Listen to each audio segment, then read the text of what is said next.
A foodie girl, out buying a midnight snack, unexpectedly gets into a car accident and transmigrates to another world, becoming a maid. In this different world, armed with the delicacies of her modern one, what sort of curious fate awaits her? A young man was cautiously pouring a potion into the pot. Just as success seemed imminent, a sudden noise startled him, causing the potion bottle in his hand to slip and fall into the cauldron. Instantly, a loud boom erupted within the room. Simultaneously, in another dimension, the girl stared around in bewildered horror, unsure how she had arrived here. She pondered for a moment, seeming to recall something. It turned out that while going out to buy food, she had been too focused and failed to notice the large truck approaching from behind. Consequently, she was hit. It seemed she had already perished. So, could this place be the legendary afterlife? The next second, she grabbed her hair, filled with regret. If she had known, she shouldn't have stayed up late binge-watching dramas, nor should she have groggily gone out shopping when hunger struck at 5 a.m. Thinking of the pudding in her fridge brought even sharper pangs of grief. If only she had eaten it sooner. After venting her emotions, she sighed. Was she destined to remain here forever? Just then, a bright light flashed. When she opened her eyes again, her surroundings were completely transformed. Floating mountains, glowing flowers and plants, giant mushrooms. Could she have arrived in heaven? However, seeing her reflection in the mirror left her stunned. Her hair had grown longer, and her chest had become fuller. What exactly was this place? Why was she lying in this bed? She looked around. Could this be the legendary transmigration? She decided to go out and investigate first. Yet, when she noticed her attire, she was initially shocked, then captivated by her current figure and the style of the clothes. Just then, a knock came from the door. Upon seeing the unfamiliar young man, her heart instantly raced. Following him to the living room and listening to his explanation, she finally understood her current identity, a commission maid. After careful consideration, she concluded that what she needed most right now was stable lodging and money. Thus, she decided to accept the commission. Once they reached an agreement, the young man introduced himself. He was Murichi's landalonin, but she could call him Nan. The girl shook his hand, replying that her name was Xiaoming, and asked for his consideration in the future. Her duties involved cleaning and preparing meals. He gave her a spatial bag. The money for purchasing necessary items was stored in this crystal. She picked up the crystal, examining it closely. Suddenly, she noticed Nan's gaze fixed intently on a certain part of her body. Her eyes widened instantly. She slapped him.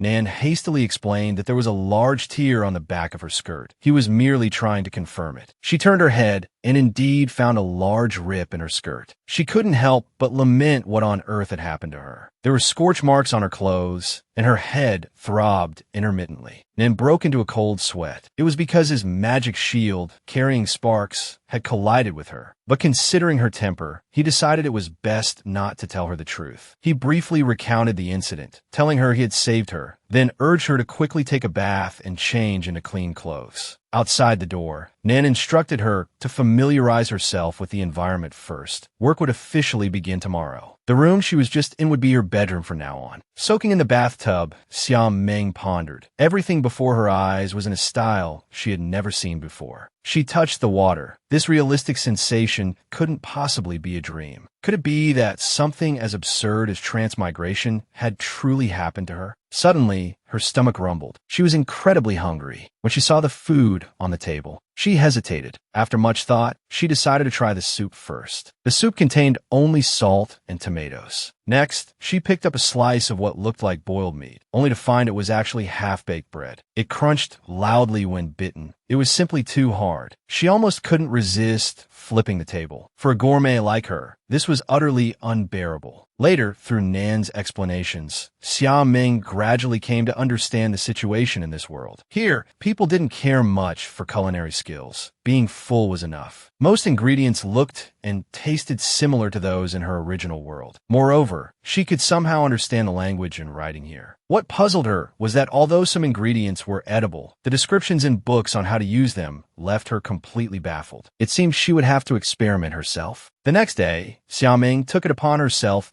to cook delicious food. First, she made a tasty egg roll, then blanched asparagus in boiling water. Finally, she diced the apple, lemon, and pear, added honey, and crafted a refreshing cold fruit drink. Nan gazed at the breakfast she brought over, unable to help but admire the sentiment behind this meal. As Xiaoming watched him spear a piece of egg roll with his fork, her heart fluttered with apprehension, wondering if his sense of taste had evolved at all. However, Nan's feedback brought her relief. He hadn't expected that eggs could be prepared so deliciously. And the asparagus, he had always regarded it merely as an ornamental plant, never imagining it could actually be eaten. While savoring the delightful food, Xia Ming inquired how to use the items Nan had given her the previous day. Nan looked at her, a hint of surprise on his face. Had she truly never used such things before? He explained the method. Simply open the bag, and information about the items inside would appear in her mind. She could reach in to retrieve or store items. The bag could hold anything at all, except for living creatures. The one Nan had given her had a capacity limit of 300 different types of items. Xia Ming took out the crystal Nan had provided and tried chanting gold coin. Following his instructions, she gripped the crystal, and sure enough, a gold coin materialized. Her eyes lit up as she stared at the coin, instinctively bringing it up to bite it. Watching her utter fascination with the gold coin, Nan couldn't help but wonder just how poor she really was. On Item Street, in the eastern part of the Halaya Kingdom, Xia Ming stood amidst the bustling market center, marveling at the prosperity around her. Shops lined both sides of the street, displaying a dazzling array of goods. Yet, much to her surprise, she couldn't find any soap here. Washing with only plain water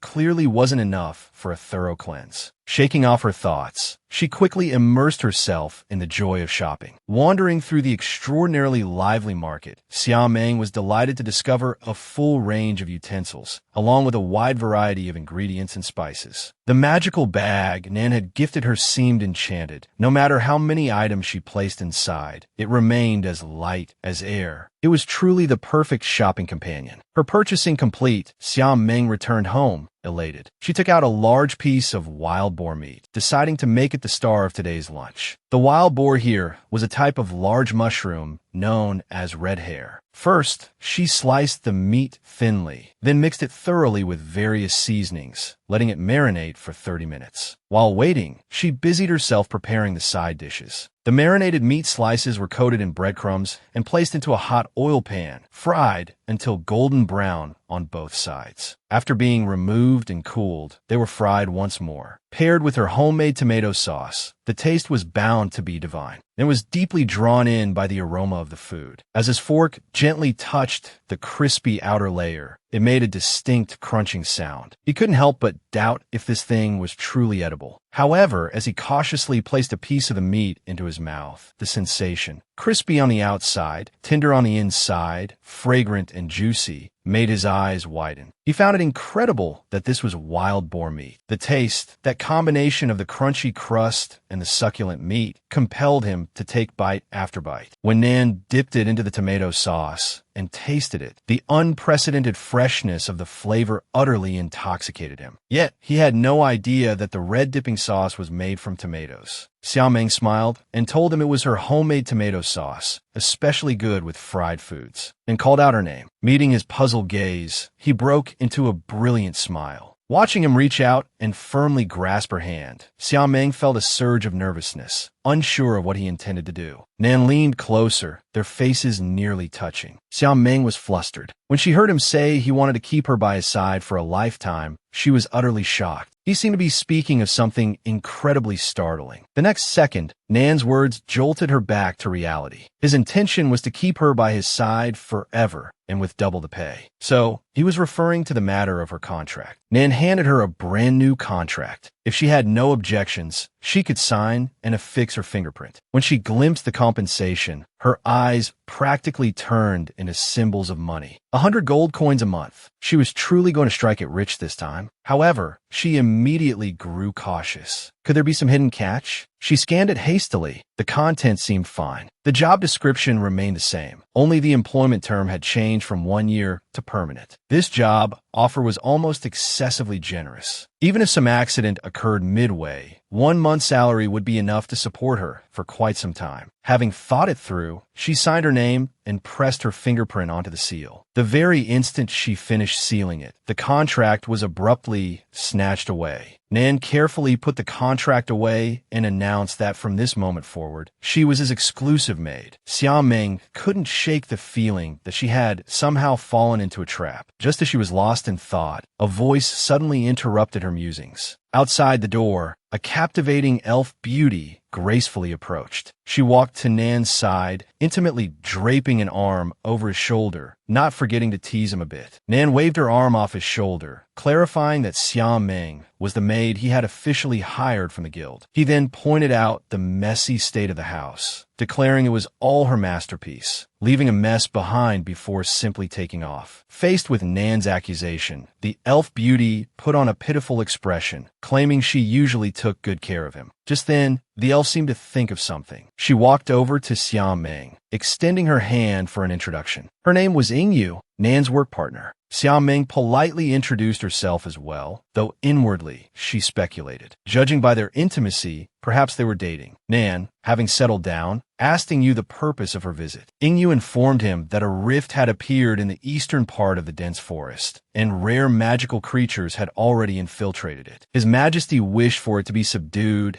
as soon as possible, preferably departing immediately. According to reliable sources, it was a mutated griffin, immune to divine attribute skills. It could spew purple flames and was exceptionally agile. While they conversed, Xia Ming had already prepared some afternoon tea and snacks. Considering the dietary habits of elves, she had specifically prepared entirely vegetarian food. Nan told her Yu wasn't a picky eater and ate anything. He then picked up a pastry, murmuring to himself, "Indeed, Xia Ming is the best." Xia Ming didn't quite catch that and turned to look at him. He gently ruffled her hair, praising her cooking skills as unmatched. Having said this, he pulled Xia Ming into his embrace. She was the first person who made him eager to finish work quickly and return home. Hearing these ambiguous words, Xia Ming's face flushed crimson. She couldn't help but wonder if this fellow was being intentional or not. Nan's gaze also turned towards her, puzzled. He suddenly leaned closer, asking with concern why her face was so red. Was she catching a cold? Xia Ming softly replied that she was fine. Those delicacies that had never received praise from others, he was the first to affirm them. Yu held her water cup, glancing over perplexed. Why had this guy suddenly become such a homebody? As she tasted the water in her cup, she was surprised to find it both cool and refreshing, her mouth filled with the rich aroma of lemon and strawberry. Her gaze shifted to the platter, the delicacies within sparking even greater anticipation. She picked up a pastry and took a bite. The crust was slightly crisp and browned, while the sweet clarity of the apple filling inside was intoxicating. Truly delicious beyond measure.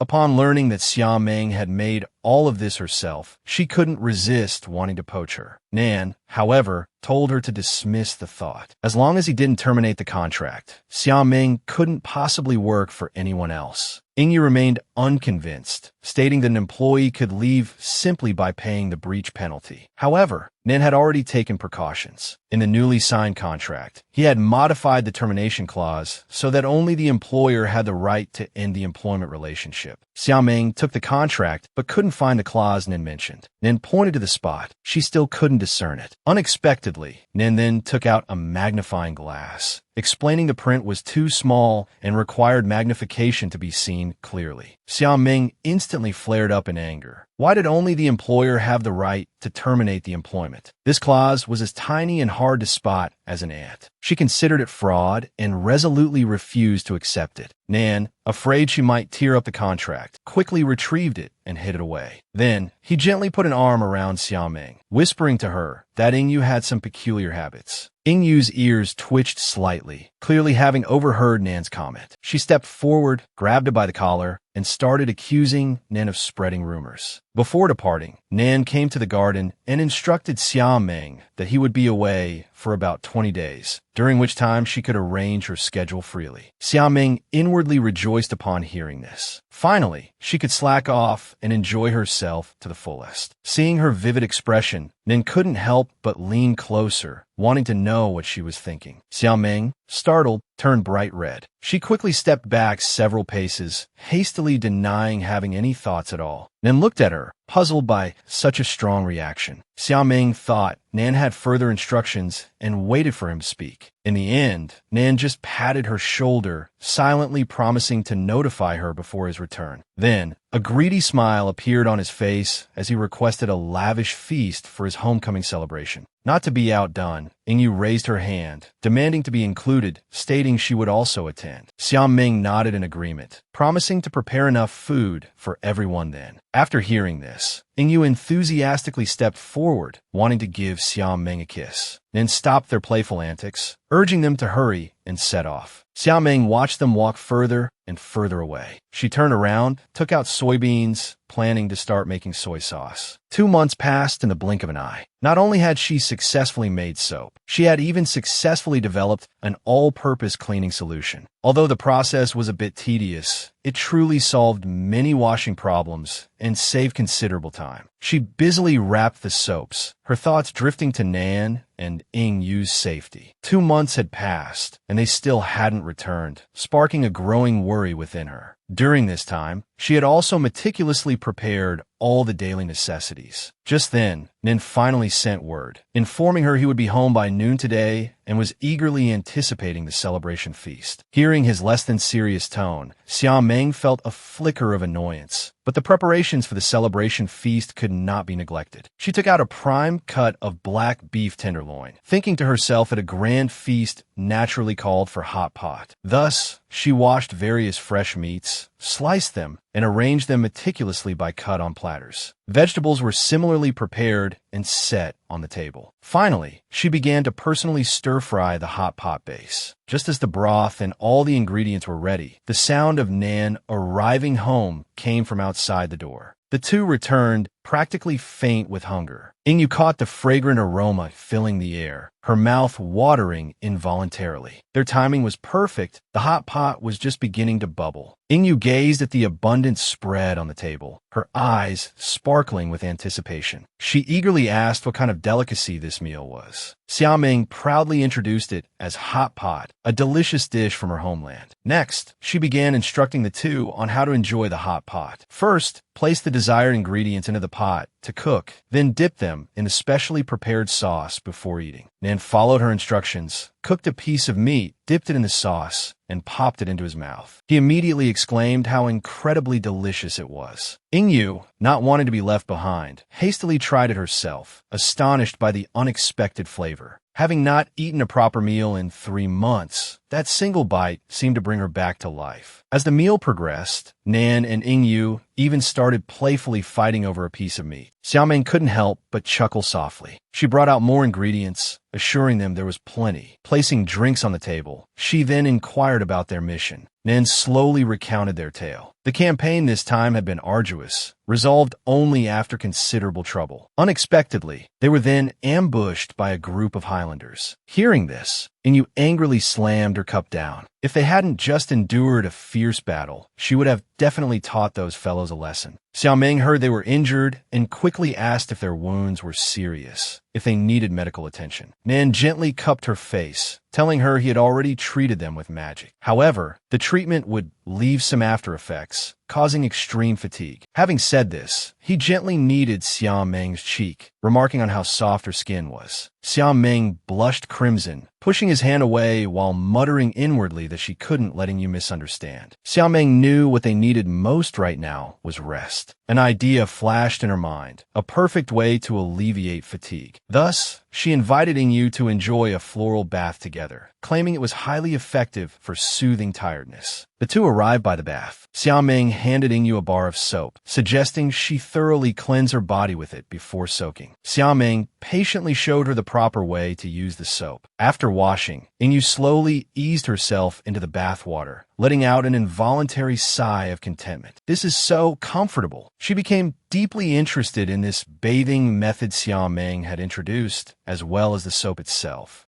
Xiao Ming explained that where she came from, work pressure was immense, both tedious and stifling. Therefore, she had devised this method to treat herself well. Learning that Ingyu liked her soap, Xiaoming generously offered to give some to her. Hearing this, the other woman embraced her enthusiastically. A dazed, almost infatuated smile spread across Xiaoming's face as she thought inwardly, "Wow, so big and soft." But then she remembered something and reminded Ingyu to keep an eye on her boyfriend, telling him not to be overly gentle with other girls. Ingyu was puzzled by her words, tentatively asking if she meant Nan. She then clarified to Xiaoming that they were merely friends. Seeing Xiaoming's incredulous expression, Ingyu couldn't help but burst out laughing. She explained they had grown up together since childhood, their relationship akin to that of siblings. Ingyu teased that Nan might harbor ulterior motives towards her or perhaps have feelings for her. Xiaoming's cheeks flushed upon hearing this. She muttered under her breath that ulterior motives seemed more likely. Ingyu overheard her words and shot her a meaningful glance. Who knows? The next morning, when Xiaoming found the others still asleep, she tiptoed off to wash the clothes. Just then, a handsome and dashing elf man appeared at the door, asking if Nan was home. Xiaoming opened the door, politely inquired about his business, and invited him into the living room. At the same time, she served exquisite pastries and tea, asking him to wait a moment. The elf man accepted the teacup, yet seemed quite unfamiliar with this type of beverage. This handsome elf was named Chris, a highly skilled artisan. Just as the three were engaged in intense conversation, Nan walked over and sat down opposite Chris. It turned out he had come under the orders of His Majesty, bringing generous rewards. However, Nan's attention seemed entirely focused on the pastries in his hand. He interrupted Chris's polite formalities, asking him to get straight to the point. The rewards bestowed by His Majesty included, for each person, a portion of variant griffin meat and tailbone, as well as 2,000 gold coins. Xiaoming was initially drawn to the meat Chris had brought, but upon hearing Nan's words, she immediately snapped back to reality. She quietly sought confirmation from Nan. It turned out Chris was actually a prince. She instantly felt somewhat impolite, having only prepared ordinary tea and pastries. Nan was clearly a bit hungry. He instructed Xiaoming to take his share of the meat and prepare something to eat. Ingyu also asked her to take her portion as well, reminding her to make plenty. Based on the description of variant griffin meat in the illustrated guide, Xiaoming thought its texture might be similar to marbled beef. Thus, she took out a sharp knife, already having the best preparation method in mind. Xiaoming first soaked the tailbone in clean water for about 30 minutes to remove the blood. Once the water boiled, she added appropriate seasonings, brought it to a rolling boil over high heat, then turned it down to a low simmer for 5 minutes, before reducing the heat further to continue stewing. When the meat became tender, she added white radish and a suitable amount of salt, brought it to a boil over high heat again, then turned it back to a low simmer until the radish was soft and tender. Next, she pan-fried the meat cutlets, flipping them every 15 seconds. After repeating this 3 times, she removed them and diced them into small cubes. She returned the meat cubes to the pan for a quick stir-fry, finally drizzling dark soy sauce for color. Once all the dishes were ready, she began the final plating. Ingyu, already drawn by the enticing aroma, couldn't wait to taste it. Chris looked at the delicacies Xiaoming placed on the table, curious about this novel preparation method,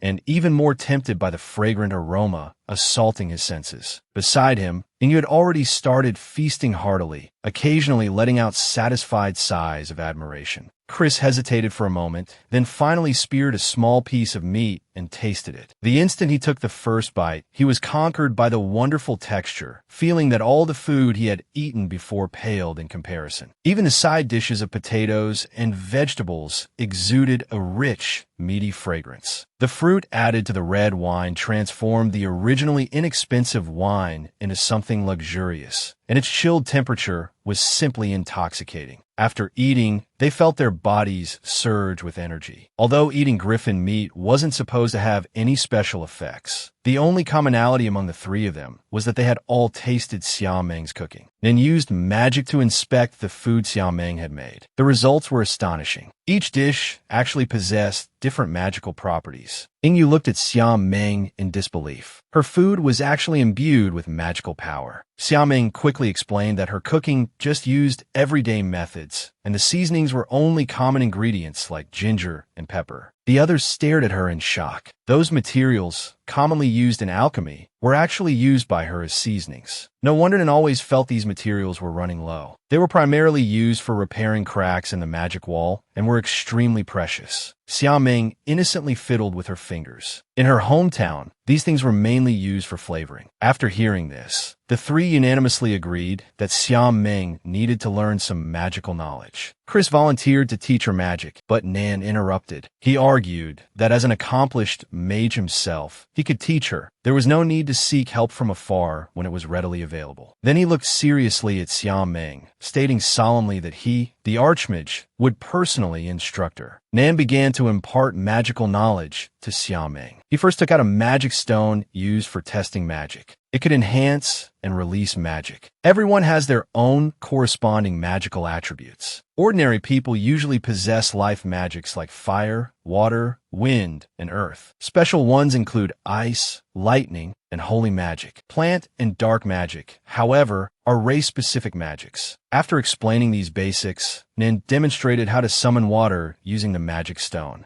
Xiaoming watched the scene before her, utterly amazed. Nin handed the magic stone to her, gesturing for her to try. Xiaoming excitedly took the magic stone, her heart filled with anticipation, hoping she possessed the talent befitting a protagonist. She closed her eyes, concentrated her mind, and the magic stone began to glow. He watched her, filled with anticipation, wondering what miracle would occur next. After the test concluded, Xiaoming lightly brushed her hair back, momentarily lost in self-admiration. In the next second, Nan's words struck her like a colossal mountain, pressing down until she could barely breathe. The test results showed she possessed only two affinities, fire and water. She was merely an ordinary person. Unwilling to accept this reality, she rallied at the thought that her attack capabilities were yet to be tested. This gave her renewed spirit. As the protagonist of her own story, surely she must possess formidable offensive power. In the near future, she was destined to become a great mage, save the world, capture the heart of a handsome, wealthy man, and reach the pinnacle of life. Brimming with confidence, she attempted a fireball spell. Yet, the next moment, nothing remained in her palm but a wisp of faint smoke. Hope seemed to shatter completely. Nan comforted her, explaining that magic wasn't simply about chanting incantations. Hearing this, hope flickered anew within Xiaoming. She believed there was still a chance for her to learn attack magic. For days past, Xiaoming finally began to grasp the chasm between reality and the novel she loved. The so-called protagonist halo didn't exist. To make matters worse, Ingyu remarked that her accent was too strong, wounding her pride deeply. Subsequently, Ingyu handed her a magic scroll, suggesting she give it a try. Xiaoming accepted the scroll and, after confirming Ingyu wouldn't demand it back, carefully unfurled it. The scroll emitted a glow before vanishing into the air. When she casually glanced towards the fruit bowl, she was astonished to see an identification panel automatically appear beside the fruit. Her hand could even pass right through it. She was ecstatic, realizing she had finally learned her very first spell. Seeing Nan's solemn expression, Xiaoming instantly assumed he was about to demand tuition fees. However, Nan had no such intention. He simply instructed her to prepare some supplies for a journey, as he planned to take her to the Finds Mabel dungeon. Xiaoming couldn't fathom why they needed to go there, but Ingyu seemed to have already guessed Nan's purpose. Chris expressed his desire to join them. Nan initially hesitated, citing Chris's status as heir to the throne, but Chris informed him that he had already renounced his right of succession. Furthermore, as the elf with the strongest defensive capabilities in the entire kingdom, he was confident he could protect everyone. Xiaoming interrupted their discussion, terrified at the mere thought of the mysterious dungeon. Feeling she would only be a burden, she decided it was best to stay behind and look after the house. Nan reassured her, telling her not to worry. He could use restorative magic, and both Ingyu and Chris would be accompanying them. Ingyu, seemingly sensing something, gently pushed Chris away, agreeing they would rendezvous the next day. After the two had departed, Nan looked at Xiaoming, assuring her again to relax, because he would always be by her side to protect her. Xiaoming slapped his hand away, feigning indifference. Seeing this, Nan abruptly seized her hand. He gravely informed her of the mission's importance, reminding her sternly of the clauses within their contract and the consequences should she breach it. Thinking of the contract's terms,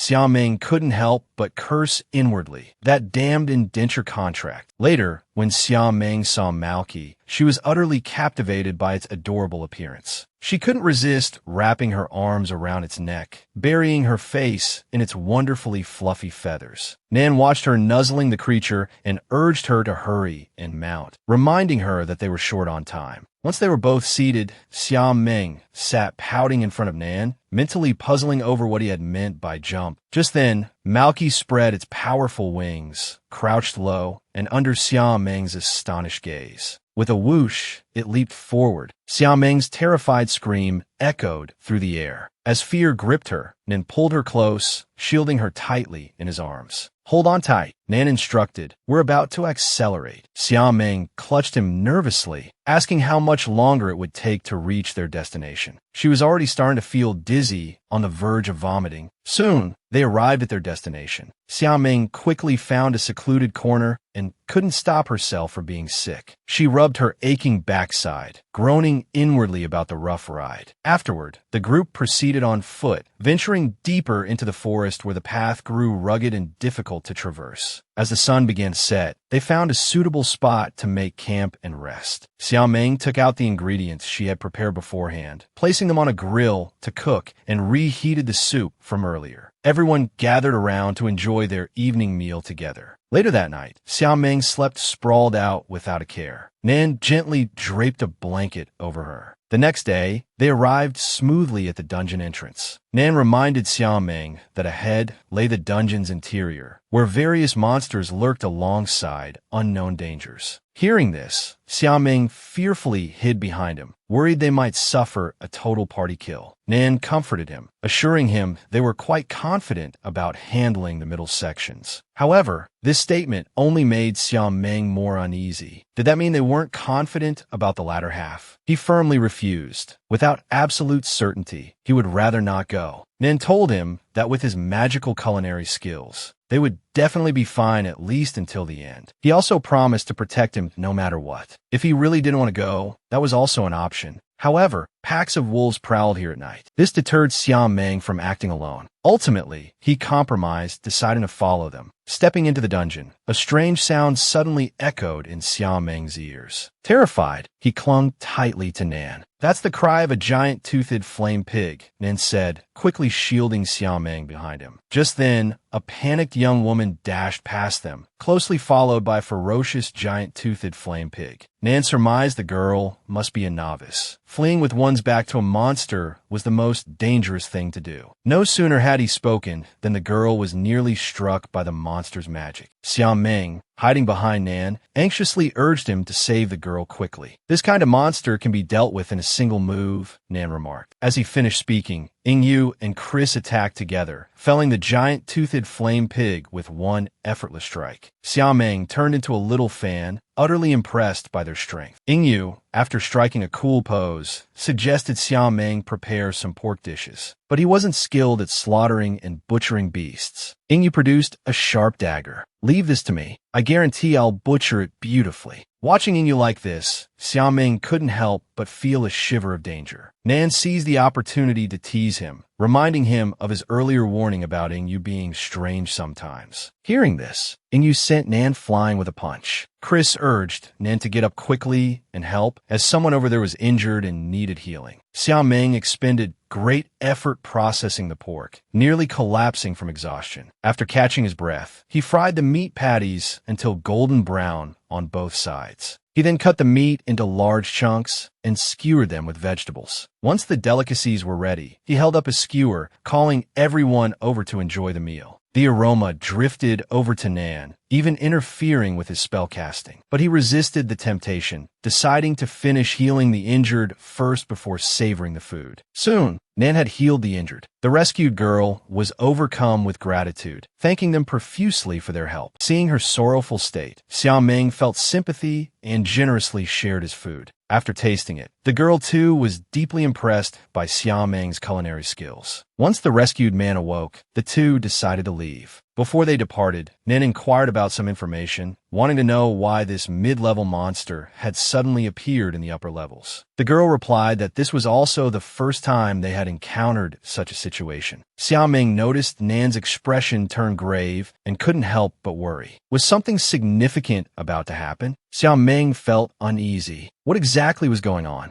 Nan explained that a high-level monster must have invaded the dungeon. When monsters feel threatened by higher-ranking ones, they might be forced to migrate, thus disrupting the ecological balance here. Thinking about monsters potentially roaming everywhere, Xiaoming grew anxious about encountering powerful enemies. Nan sensed his fear and quickly reassured him. Even if they needed to retreat, they should first figure out what the newly appeared monster was. Xiaoming saw the determined glint in Nan's eyes and knew that, regardless, they had to investigate. He silently prayed in his heart, hoping they wouldn't encounter danger. The sun gradually began to set. Xiaoming took out the meat stew at noon, deciding to make it the main course for dinner. But he realized their recent meals had been heavy on meat, possibly lacking vitamins. So, he changed the evening meal to a nutritionally balanced stewed bone combo rice. Then looked at the dinner, which had more vegetables than usual, and seemed slightly dissatisfied. Xiaoming explained that eating only meat leads to nutritional imbalance, and began listing the various benefits of vegetables. They hadn't expected the meat of the giant-toothed flame pig to be so incredibly delicious. Xiaoming also recommended the marrow within the large bones to everyone, calling it another rare delicacy. After Yingyu tried sucking the marrow, she immediately fell in love with the taste, completely disregarding the elegance of her eating posture. If only there were straws here, Xiaoming mused. However, she was unaware. The aroma of the delicious food she had prepared drifted far and wide. A young boy, drawn by the scent, halted his steps. Following the fragrance, he located their campsite, just as Xiaoming was sharing the delicacies. Suddenly, she saw Nan toss aside his chopsticks, urgently gesturing for her to come closer. Utterly bewildered, Nan warned her to watch her back. As she turned around in confusion, she froze in astonishment. A youth, radiating an overwhelming aura of dominance, hovered in midair. He appeared to be an incredibly powerful magical creature. The stranger watched them warily, clearly believing they had trespassed upon his territory. In her panic, Xiaoming flung the plate she was holding. Unexpectedly, the magical creature behind her caught it deftly. After tasting a bite, the creature showered it with praise. It turned out this creature was a dragonkin. Seeing Nan's tense expression, it was evident this dragonkin possessed formidable strength. Having finished the food, the dragonkin, still unsatisfied, commanded Xiaoming to prepare more. As if having made a decision, Xiaoming quietly moved closer to Nan. She invited the dragonkin to enjoy the food from the large pot, planning to seize the opportunity to escape. She pointed towards the nearby large pot, telling the dragonkin there was plenty of food there. The dragonkin turned to look, indeed finding an abundance of delicacies inside, and began to feast heartily. Nan swiftly scooped up Xiaoming, who couldn't use teleportation magic, instructing her to hold on tight. Simultaneously, he urged Yingyu and Chris to quickly activate the teleportation spell. Xiaoming and Nan were teleported together to an unfamiliar location, temporarily separated from Yingyu and Chris. They now found themselves somewhere near the dungeon entrance. Due to the dragonkin's unique nature, gauging his true strength was difficult. They needed to reunite with Yingyu and the others as soon as possible. Meanwhile, the dragonkin was relishing the meal, unknowingly eating until he was completely stuffed. These dishes managed to fill him up. They certainly had some skill. Suddenly, he realized everyone around him had vanished. Legend held that dragonkin were an alien race, possessing astonishing combat power upon reaching adulthood. Nations everywhere sought to eliminate them. Several days later, Xiaoming was comfortably enjoying a meal at home. Because of the dragonkin's appearance in the dungeon south of the city, an emergency meeting was being held in the imperial capital. Consequently, Xiaoming received a rare short break, feeling exceptionally cheerful. Suddenly, a voice whispered beside her ear,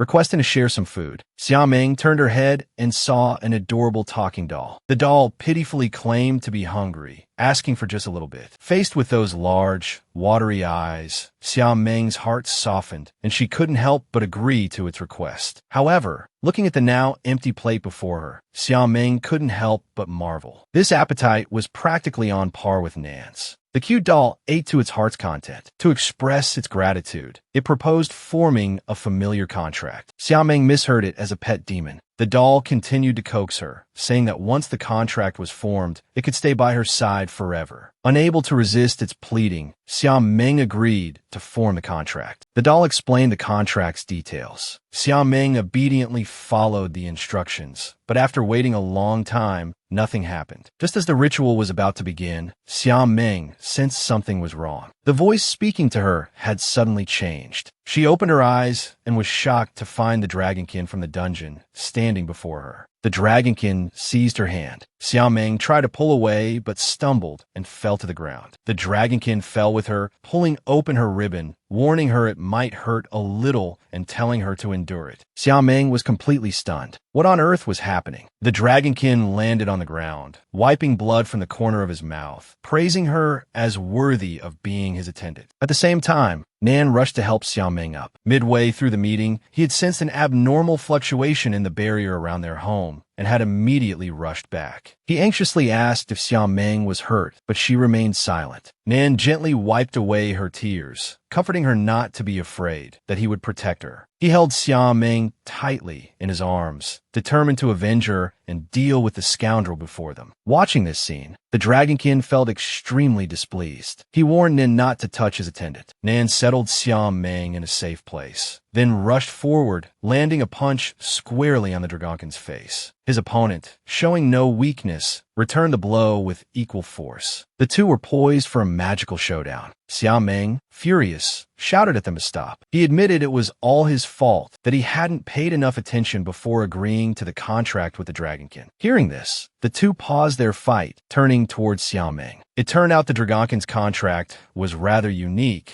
requiring a mark to be left on the other party, a detail not mentioned beforehand. Regardless, the ritual was complete. The dragonkin declared Xiao Meng was now his attendant. This was an indisputable fact, a statement clearly directed at Nan. Enraged, Nan pulled Xiao Meng back, claiming he had already forged a lifelong contract with him. Thus, Xiao Meng should belong to him. The two launched into a fierce argument over Xiao Meng's ownership. Listening to their exchange, Xiao Meng found the situation increasingly absurd and tried to interrupt them. But they paid him no heed, continuing their relentless quarrel. Xiao Meng repeatedly called for them to stop, but his words fell on deaf ears. He clenched his fists in anger. What did they take him for? Xiao Meng darted forward and, without ceremony, delivered a punch to each of them. A short while later, the three sat in the living room. Nan was provoking the dragonkin. Xiao Meng slammed his cup onto the table, sharply telling him to shut up. He turned to the dragonkin, demanding to know what this so-called attendant contract was truly about and why he had suddenly gained immense strength earlier. The dragonkin explained that Xiao Meng should address him as Lord Zian, and the attendant in the contract meant follower, not pet. The realization dawned on Xiao Meng. No wonder his tone had been so misleading before. He had intentionally let him misunderstand. Zian carefully examined the changes in Xiao Meng, finding them quite interesting. Upon the contract's formation, Xiao Meng had gained a portion of Zian's power and magic. Hearing this news filled Xiao Meng with immense joy. He thought to himself that if anyone dared bully him in the future, he could send them flying with a single punch. Nan scoffed that Zian was quite generous. However, Zian didn't get angry. Both knew Xiao Meng's value. Nan asked if he wasn't worried Xiao Meng would team up with him against Zian. Zian let out a cold laugh. His life and Xiao Meng's were now linked to a certain extent. If something were to happen to him, Zian didn't finish the sentence, but the implication was clear. Zian guessed Nan's identity, a member of the Felquerido family. Nan clenched his fists, asking fearlessly, "So what if I am?" Zian was well informed about their family's affairs and knew Nan's purpose for going to the dungeon. But with Nan's current strength, heading there was tantamount to suicide. Thus, he proposed a deal where both parties could get what they needed, then questioned why he should trust him. Zian confidently stated that dragonkin always keep their word, unlike certain other races who frequently go back on theirs. Nan eventually agreed, but with one condition. As soon as Zian found what he was looking for, the contract with Xiao Meng must be immediately dissolved. Zian consented to this term. In the bathroom, Xiaoming stared at the mark that had appeared on his neck. Recalling Xian's words, his mind filled with confusion and disbelief. How would things turn out like this? No matter how hard he scrubbed, the mark wouldn't wash off, driving him mad. Lying in bed, Xiaoming tossed and turned, unable to sleep. He replayed everything that had happened since the car accident. He wanted to go home. The next morning, Xiaoming was still asleep. He rolled over, his hand inadvertently touching something. He groggily opened his eyes. The moment he saw Xian lying in his bed, he jolted awake. How did this guy get into his room? Ingyu and Chris came by for a visit. Xiaoming let them in. Just then, Xian emerged looking for food. Ingyu greeted him, but then recognition dawned,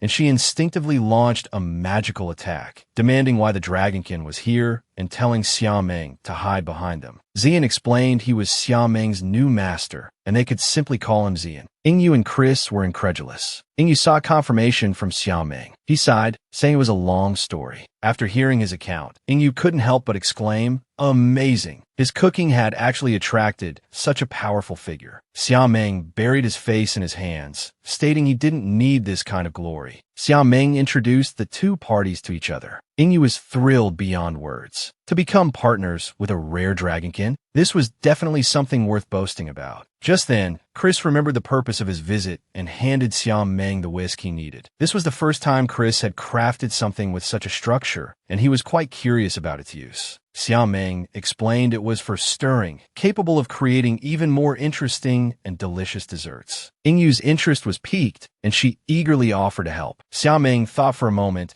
and suggested they could make cream puffs for afternoon tea. Ingyu had never heard of such a dessert, so Xiaoming described it as something utterly irresistible. He began preparing the necessary ingredients. During the process, Ingyu curiously asked Xian why he had chosen Xiaoming. Xiaoming himself wasn't sure how to explain it, except that it was similar to Nan's situation, and the two had nearly come to blows over it. Hearing this, Ingyu's penchant for gossip flared up, and she pressed Xiaoming about his feelings. Xiaoming feigned ignorance, but Ingyu told him to stop pretending. Two men were fighting over him. Surely he must feel something? Xiaoming confessed frankly that he was almost dying of frustration. When Ingyu asked who he would choose as his master, Xiaoming recalled his earlier attempt to test Xian. He had taken out a gold coin and asked Xian, "How about this?" The other had looked utterly baffled. The Dragonkin indicated it wasn't impressive. Xiaoming remembered that in novels and movies, dragons always loved gold and such. So, he dangled the gold temptingly, offering all the gold coins he possessed if Xian would just dissolve the contract. However, Xian remained unmoved. Xiaoming tried again, emphasizing pure gold coins. Mind you, definitely not chocolate. Xian put his hands on his hips, retorting, "Who told you Dragonkin like gold coins? The continent hardly lacks gold mines." Just as Xiaoming was racking his brain for a way to get him to agree to break the contract, Xian suddenly pinned him against the wall, declaring, "You have no idea how lucky you are. Many people crave power and would do anything to become a Dragonkin's attendant. You should be pleased." Xiaoming helplessly expressed his wish to give the position away, but Xian told him that within the perilous dungeon, having an extra master meant an extra layer of protection. Xiaoming had to admit Xian had a point. The unknown dungeon was truly terrifying. Xian gently stroked his head, telling him not to overthink it, just act as he always had. Being his attendant wasn't a loss. Thinking back on this, Xiaoming could only tell Ingyu with resignation, "I suppose both of them are my masters now." Ingyu sensed drama brewing. Xiaoming then asked about her and Chris. She explained they were merely friends, but Xiaoming clearly didn't believe it was just a friendship. As they talked, the puff pastry shells finished baking. Soon, the creations were complete. Ingyu thought the cream puffs were utterly adorable. She couldn't resist trying one and sang its praises. "This tastes truly wonderful." She finished the entire thing in one go. Xiaoming seized the chance to tease her. "Some things you only know by trying them boldly." Ingyu shot back, telling him to sort out his own three-way relationship first. Xiaoming weakly protested. "It's just a master-servant relationship. What's there to sort out?" Ingyu leaned closer, asking teasingly, "Is it really that simple?" Chris raised his teacup. "I came here to relay the conclusion of the meeting. For safety considerations, His Majesty has decided to temporarily seal the dungeon. This is mainly due to the agreement signed with the Dragonkin, as well as the attendant relationship between Xiaoming and Xian. This matter needs to be registered with the guild. Xiao Meng, arranging desserts nearby, muttered gloomily, "It's not like I wanted this either." Zian picked up a dessert, stating, "Since the matter is settled, it cannot be changed." Chris inquired if Xiao Meng and Zian had any intention of serving the country. Xiao Meng stated he had no say. The decision rested with them. He caught the look Nin sent him and understood his meaning. Chris then stated, "I will endeavor to persuade my father emperor to ensure you face no obstacles on account of the Dragonkin connection." Following this, Chris sampled the dessert in his hand and was instantly captivated. This pastry is truly exquisite. This dessert is called an éclair, perfect as an afternoon tea treat. Its shape is also lovely and cute. After Nan finished eating one, he discovered it increased attack speed for 30 minutes. He asked Xiao Meng to make some more. Then, they continued discussing the dungeon. Nan decided to head there again, this time accompanied only by Xiao Meng and Yingyu. Xiao Meng couldn't understand why he was being brought along. He had no combat ability. Nearby, Zian, hearing her own name omitted, let out an indignant snort. She declared that since Xiao Meng was going, she would naturally accompany him, her tone firm and allowing no refusal. However, Yingyu and Chris were both officers in the Kingdom's Legion. They needed time to return and make arrangements, which would cause a delay of a day or two. Chris suggested that the three of them, Nan, Zian, and Xiao Meng, should set off first. Yingyu agreed this was the best approach. Zian knew a shortcut, one that could bypass much unnecessary fighting, something she had stumbled upon previously in the dungeon. Despite this, Xiao Meng still felt a little worried. Zian gently caressed his face, telling him not to worry and promising to rescue him immediately if danger arose. Nan, standing aside, told Zian to let go. He pulled Xiao Meng into his own embrace, declaring that his protection alone was sufficient. The two started bickering again. Xiao Meng tried to persuade them that it was best if he didn't go along. Without him as a burden, they could proceed with more peace of mind. Hearing Nin mention the contract to threaten him, Xiao Meng wore a look of defiance. Sensing his mood, Nin informed him that starting today, his salary for going out would be doubled. This news left Xiao Meng overjoyed. He immediately declared he would obey any command from his master. Nan shot Zian a provocative glance. Xiao Meng noticed the gesture. Regarding their squabble, he declared he had no time to deal with those two idiots. He then turned to invite Yingyu and Chris to eat with them. Nan conjured a fireball. In the distance, a violent explosion erupted instantly. Zian released a small demonic beast, testing Xiao Meng to deal with it. Xiao Meng hesitated, weapon in hand. His attire was fine, but his weapon was actually a frying pan. Looking at the weak little monster on the ground, he really couldn't bring himself to strike. Nin told him that once these monsters attacked collectively, they could leave a person covered in wounds in an instant.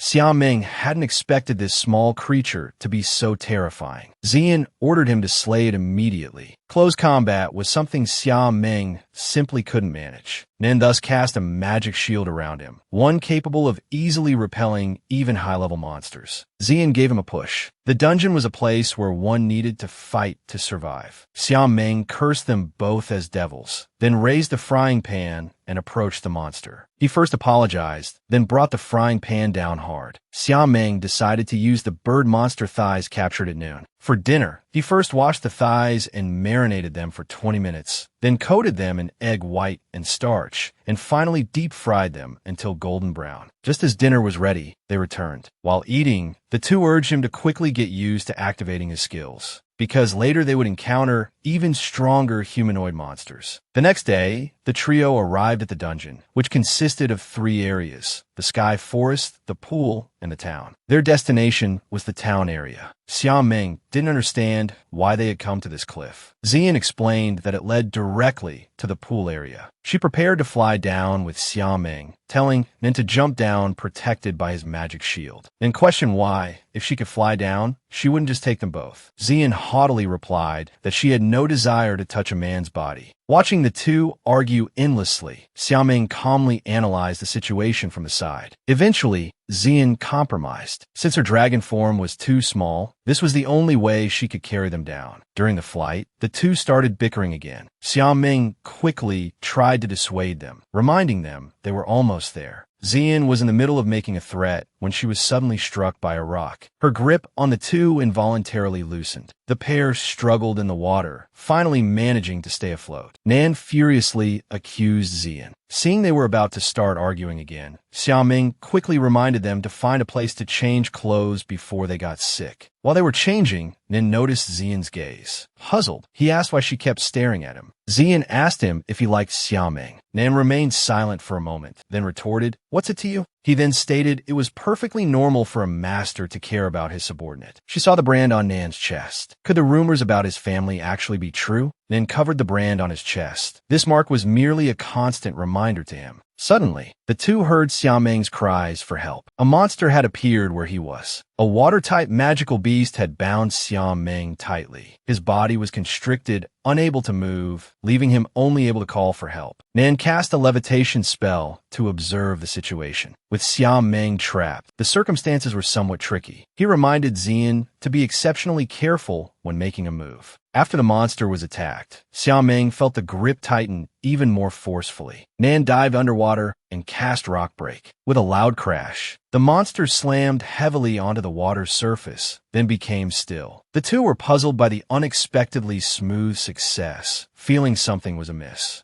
Unexpectedly, the monster's eyes snapped open, launching a fierce attack. Fortunately, the two were alert. Indeed, the creature had been feigning death to lure them in. Xiaoming didn't understand what his companions were doing. His body was squeezed tighter and tighter by the tentacles. He thought grimly that if he were strangled to death by an octopus on Earth, it would definitely make headlines. Immediately after, he cried out tearfully that he couldn't hold on much longer. As soon as the words left his mouth, Xian unleashed a blade of wind, nearly severing the tentacle. Sensing the threat, the monster extended a tentacle to attack Xian, but he was already prepared, swiftly retreating with a scoff. "Want to touch me? You're 10,000 years too early." Xiaoming seemed to have thought of a plan. He asked Nan to immobilize the monster first, then have Xian use a similar magic attack as before, aiming for the spot between its eyes. When the two asked if his method would work, he admitted he wasn't sure. He had dealt with octopuses before and knew how to kill them, but he knew nothing about this monster. The monster continued its fierce assault. With no better options for the moment, the two decided to give it a try. Nan handed Xian an eclair to boost his speed. Then, Nan cast Frozen Storm Plains, encasing the monster in ice. The next move was up to Xian. With the eclair held in his mouth, Xian's speed greatly increased. He quickly aimed at the target spot and unleashed Thunder Spear. As the Thunder Spear struck, an extraordinary roar echoed. The monster collapsed instantly. The two hadn't expected victory to come so easily. Immediately, they began searching for Xiaoming. They saw him extend a hand from the pile of tentacles, shouting, "I'm here." Nan hurried over, confirmed he was unharmed, and pulled him out. However, the areas where he'd been constricted still throbbed with pain. When his feet touched the icy ground, he instantly leaped up, clinging tightly onto Nan. This scene left Xian dumbfounded, while Nan wore an indulgent smile, deciding to heal him immediately. After the healing, Nan told him to hold on tight and quickly headed towards the shore. Then, finding the sight unbearable, offered to take over carrying him.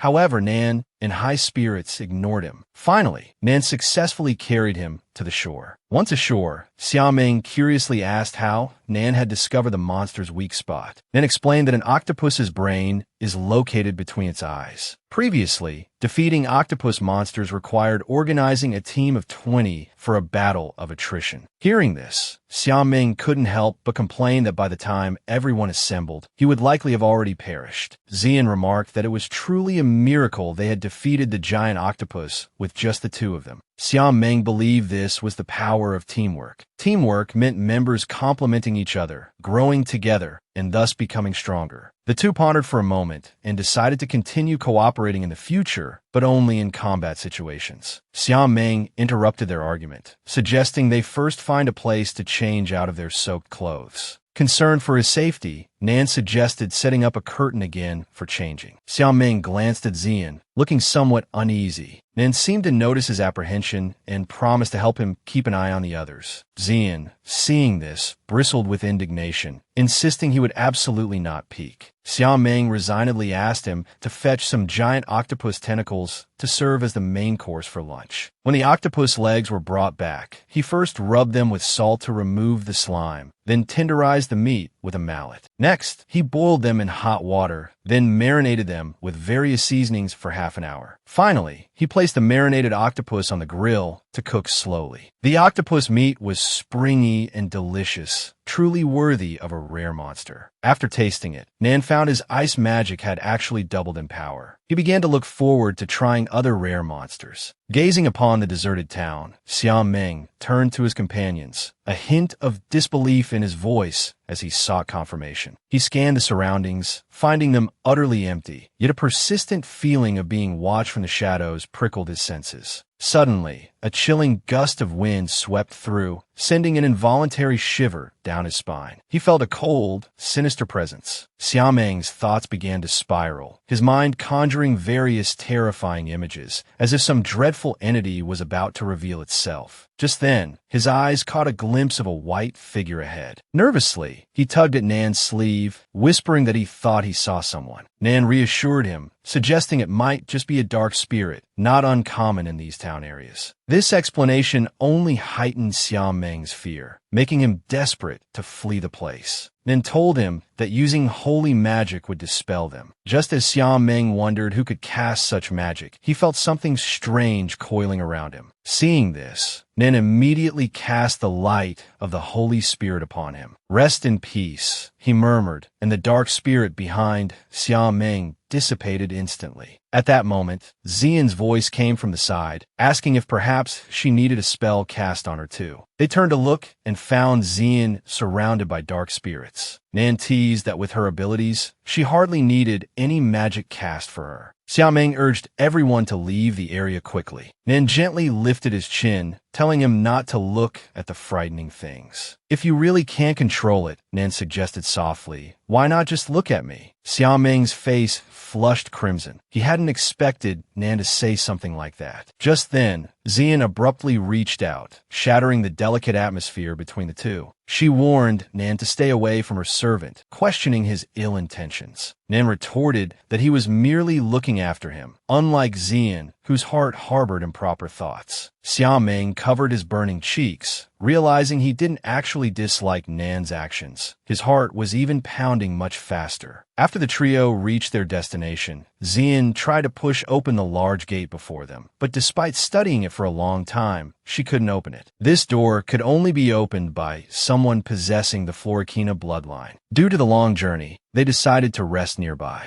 Xiaoming looked at the fish Zian took out, asking where it came from. Learning it was found inside the giant octopus's ink sac, he grimaced with disgust, telling her to throw it away immediately. The next morning, Xiaoming carefully prepared a sumptuous breakfast. These foods not only enhanced magical attack power, but also increased recovery speed. Nan instructed him to stay close to the door during the Guardian's battle. He then handed Xiaoming a teleportation stone, telling him he could retreat via the teleportation formation if things felt dangerous. Xiaoming watched them with worry. Zian comforted him, saying if they truly couldn't win, they would find a way to escape. The three returned to the large gate from before, and placed his hand on the door. It began to glow and then slowly swung open. Upon entering, they found themselves in a water domain. Nan immediately cast a levitation spell. He arranged for Xiaoming to stay put while he and Zian scouted ahead. During the reconnaissance, Nan sensed something unusual and warned Zian to watch her step. The Guardian was about to appear. No sooner had the words left his mouth than ripples disturbed the water surface. A colossal snake emerged. It was the Guardian. The Guardian attacked first, spewing a torrent of fire towards the pair. An explosion roared, and smoke obscured their vision. Xiaoming cried out their names in alarm. As the smoke cleared, Nan's figure reappeared. He launched fireballs at the Guardian. Hit! The Guardian quickly submerged back into the water. Suddenly, it burst out beside Zian, launching an attack. Nan swiftly pulled her away from the danger zone. Xian specialized in lightning and wind magic, but using lightning might affect everyone present. Hearing about wind magic gave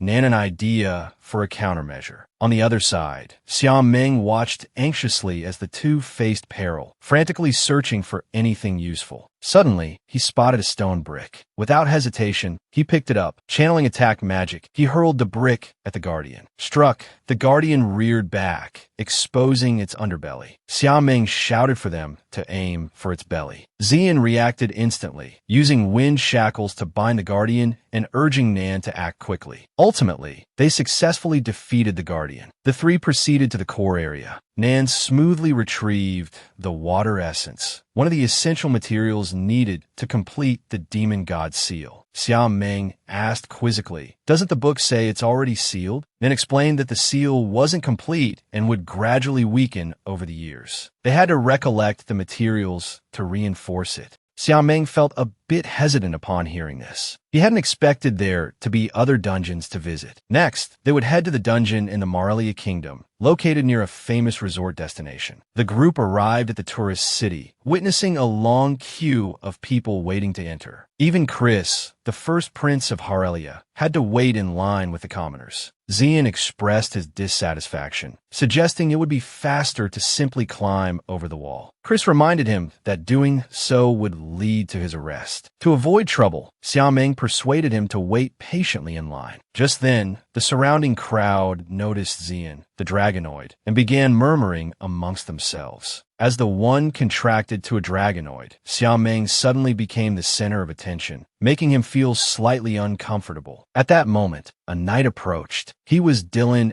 Etika, the captain of the 7th Knight Order of the Marlia Kingdom. The Lord had invited Nan and Xian to his residence as guests. The knight led them through a special passage into the city. Listening to the noisy chatter behind him, Xiao Ming secretly wished they could enter the city faster. Each of them received an entry permit crystal, which had to be returned upon departure. After entering the city, they began discussing their next steps. Nan and Xian decided to head to the Lord's residence. Chris, meanwhile, needed to go to the military department. He asked Inu whether he would accompany him or stay with Xiao Ming. Under Chris's expectant gaze, Inu unhesitatingly chose the latter. Thus, Chris handed him a letter of introduction, telling them to check into him first. Xiao Ming worriedly asked if it was all right for Inu not to go. But Inu explained he was merely accompanying them this time and didn't need to attend. With that, he pulled Xiao Ming along, hurrying towards an inn to register, looking forward to the journey ahead. After finding an inn, the two booked a detached house. Once settled, they went to the marketplace. The variety of ingredients here surpassed even Ishdatum. There were even items they couldn't find before. Xiao Ming excitedly began his shopping spree. After browsing for a long time, both felt thirsty. Inu pointed to a stall ahead, asking him to wait there again while he went to buy drinks. After Inu left, Xiao Ming sat down happily, filled with a sense of satisfaction from having bought so many high-quality ingredients. However, just as he was reveling in his delight, someone approached him from behind, inviting him to hang out. Observing the person's attire, he guessed they were guards. Maintaining a calm expression, he decisively refused. From the jeers of the man's followers, he learned that the man holding his hand was named Alinda. After a moment's thought, he confirmed he didn't know him. Seeing the man wouldn't give up and was still holding his hand, he felt a strong aversion. Just as Xiao Ming was locked in a stalemate with the newcomer, Nen arrived just in time. He gripped Alinda's hand tightly, demanding to know what he thought he was doing to his companion, and concernedly asked Xiao Ming if he was all right. Xiao Ming shook his head, saying his hand was just a little red. Ignored by the two, Alinda grew furious, berating Nan as a crude fellow and demanding he let go. However, the next second, a sharp pain shot through his wrist, leaving him utterly shocked. Hearing his cry of pain, Alinda's followers rushed forward, accusing Nen of daring to lay hands on the Lord's eldest son. Nen paid the provocateurs no mind, but seeing the worried look on Xiao Ming's face, he let out a cold snort and released Alinda's hand. Clearly, Alinda had also recognized Nan's identity. Rubbing his stinging wrist, he spat threats, telling Nan to watch his words. Upon hearing Nan's identity, the followers nearby began to mock him, calling him a useless descendant of heroes living off the state's coffers. Listening to their taunts, Xiao Ming couldn't help but find their words exceptionally harsh. Alinda not only failed to stop them, but added fuel to the fire, even remarking how pitiful it was that Nan was the only one left in his family, then clenched his fists tightly in anger. Hearing this, Xiao Meng was taken aback. Suddenly, Xian's voice cut them off. Seeing that Xian was a dragonoid, the group remembered their orders not to offend dragonoids. Reluctantly, Alinda led his men away. Inyu returned with the drinks, sensed the tense atmosphere, and asked what had happened, and didn't want to elaborate, merely explaining they had encountered some tiresome people. Listening to the surrounding whispers, Xian declared he was hungry and suggested they leave. Back at the inn, Xiao Meng prepared sashimi for them. Seeing Inyu about to dig in, Xiao Meng asked him to wait a moment, saying one thing was missing. Then he brought out wasabi. Inyu couldn't quite grasp the connection to dinner. Xiao Meng explained that grinding the wasabi into a paste and eating it with sashimi enhances the flavor. Xian eagerly picked up a piece of sashimi, wanted to taste it immediately. Seeing this, Xiao Meng quickly stopped her, pointing out she had added far too much wasabi. However, Xian ignored his advice, stuffing the entire piece, laden with wasabi, into her mouth. The moment she chewed, the intense heat rushed straight to her head. The next second, flames seemed to erupt from her mouth. Xiao Meng sighed. The usual way, he explained, is to drizzle sauce over the sashimi, then dip it in just a tiny bit of wasabi before eating. You can't eat that much wasabi at once. When you eat it, inhale through your nose and exhale through your mouth. The pungent kick will be much less intense. Inyu tried a piece following Xiao Meng's method. A sweetness mingled with the spiciness. The taste was fantastic. While the others marveled at the food, only Nan ate quietly by himself. Xiao Meng quietly asked Xian, "What's wrong with Nan?" Xian guessed. He's probably bothered by meeting the Lord earlier today. Their hypocrisy and unpleasantness must have disgusted him. Considering Xian's words, along with the comments from the people on the street, Xiao Meng sensed that Nan's background was quite complex. He unconsciously took a sip of the drink in his hand and was instantly amazed by the taste. It was even more delicious than the fruit vendor had described. He poured a glass for Nan. "It's really good, sweet and refreshing." Suddenly, his eyes widened in shock as he noticed what was actually in the juice. Nan glanced at the fruit in the cup, surprised. How did this get here? He began questioning Xiao Meng about the source of these fruits and how many he had used to make the juice. Xiao Meng thought for a moment and replied, "About 5, I think." Just then, he suddenly felt a wave of heat wash over him. Nevertheless, he continued explaining, "I ran into a very strange vendor today and bought them from him. The vendor told me they found these fruits by chance during their travels and heard that drinks made with them are exceptionally tasty. So I bought 10. Just as Xiao Meng had taken the fruits, patrol guards had arrived, looking furious. Seeing trouble, the vendor grabbed his things and fled. Xiao Meng hadn't even had time to pay. He had appraised the fruit. The results showed it was non-toxic and edible, smelling much like passion fruit. Nan explained, "This fruit has an extremely high alcohol content. Just 2 are equivalent to a whole barrel of wine." Xiao Meng touched his forehead, realization dawning. No wonder he had started feeling dizzy earlier. Immediately after, his body began to sway, and he looked like he was about to collapse. Nan instantly caught him. Looking down, he saw the young man in his arms had already drifted off to sleep. He turned to warn the others to drink less, and asked Inyu to take Xiao Meng back to his room. However, his warning came too late. Xian had already grabbed the container of the drink and was gulping it down heartily, even revealing her dragon form. Inyu and Chris had also drunk quite a bit, but Inyu couldn't hold his liquor as well as Chris. He was already drunk. Surveying the chaotic scene before him, Nan sighed and decided to take Xiao Meng back himself. He carried Xiao Meng back to the room. Just as they neared the bed, Nan suddenly felt a wave of discomfort, his footing unsteady. He accidentally dropped Xiao Meng onto the bed. Hearing the soft sound Xiao Meng made, Nan felt as if bewitched, his heart pounding wildly in his chest. He couldn't stop himself from lifting a strand of Xiao Meng's hair, inhaling its scent while murmuring his name. He gently caressed his cheek.